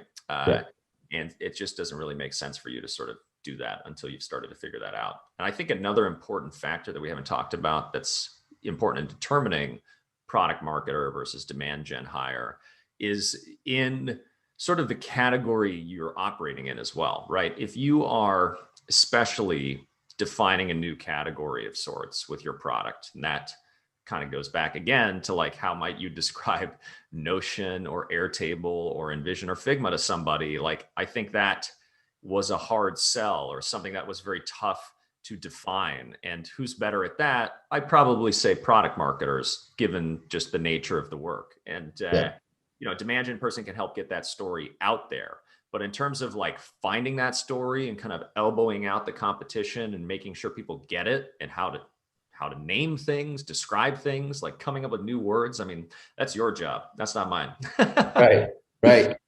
Yeah, I agree. When it's category creation, we come in handy. Another area where we come in handy, so we do really well in the beginning, right? Where it's pre-product market fit, where you're talking to customers, you're having to earn attention. We start to kind of often stumble when we have funding and we have budgets to run, and or it's like very mathematically minded marketing, right? Where we come in handy again is when you add a lot of different leaders in the company. product managers, VPs of product, VPs of sales, VPs of design, and you need somebody to kind of build consensus with those different groups that start to war and create factions. And I think it's more important than ever in these new product-led growth companies that start out self-serve e-commerce and they act like a consumer company, and then they add sales, and they've got this VP of sales that comes on board like 5 years later, 50 million in funding, and he's like, why is anybody listening to me? And the growth marketer's like, I've never listened to you or anybody like you. I think a product marketer comes in really handy then as the company starts to mature to help get all the stakeholders to align. Yeah. I mean, we've never seen that, have we? I appreciated having you between me and sales, certainly. I couldn't agree more. I think in general, product-led growth is more aligned with demand generation as a function and growth marketing as a function than it is product marketing. Though product, again, the lines can get blurry, and product marketing might work hand in hand with product to figure out the right funnels for product-led growth, but kind of depends on the company and the role. I think though, in general, product-led growth tends to lend itself more to, hey, let's hire a growth marketer, demand gen marketer to fuel this engine. I think the big difference, especially in the work, and helps people think about whether or not this is how they should, whom they should hire first, is in the way you think about growth, especially, right? If you're a company that's more focused on building like an engine for growth, product-led growth, funnels and flywheels, I think that's just more in line with this sort of growth marketer, demand gen marketer mindset, and is one where you'd want to plug in someone like that. Versus product marketing, as you mentioned earlier, it's much more about establishing yourself, building the category, defining your story and your narrative, aiding sales, and really beating out the competition in that regard. And again, that often comes into play, I'd say, more often later, unless you are an early stage company that's more B2B or enterprise sales driven. But again, as you pointed out earlier, if you hire a VP of sales, that's especially if you don't have a demand gen person, then you're going to be in a lot of trouble building pipeline. So it depends, but I think that's a good way to think about also the framing of product-led growth, self-service versus enterprise, and who plays in what field there. Yeah, completely agree. And there are some exceptions. I'm sure there's some people watching this where they're a product marketer at Google where they actually do growth marketing, but it just happens to live in product marketing. So, in an ideal world, to sum it up, your early stage marketer should probably be both product marketing and demand gen minded, be a very generalist type person, or at least be curious enough to learn. If not, maybe start with a product marketer and then hire a demand gen person. In an ideal world, you would hire both right away, right? I think so. Though, I will say that demand gen is very important at the early stage, because if you think about it, whether or not it's a product marketer doing it or a demand gen person doing it, for the most part, you probably not many people know about you yet. So, someone's got to be out there telling your story and telling people, letting them find out about you. So, I think that can be done in different ways that err on the side of more product marketing focused work or demand gen work. But, in general, you're going to need somebody that complements whatever your go-to-market strategy is, right? I think that's. Well, Scott, great to have you. It was fun catching up. We got to debate some other time. You can find Scott. Where can you find you, Scott?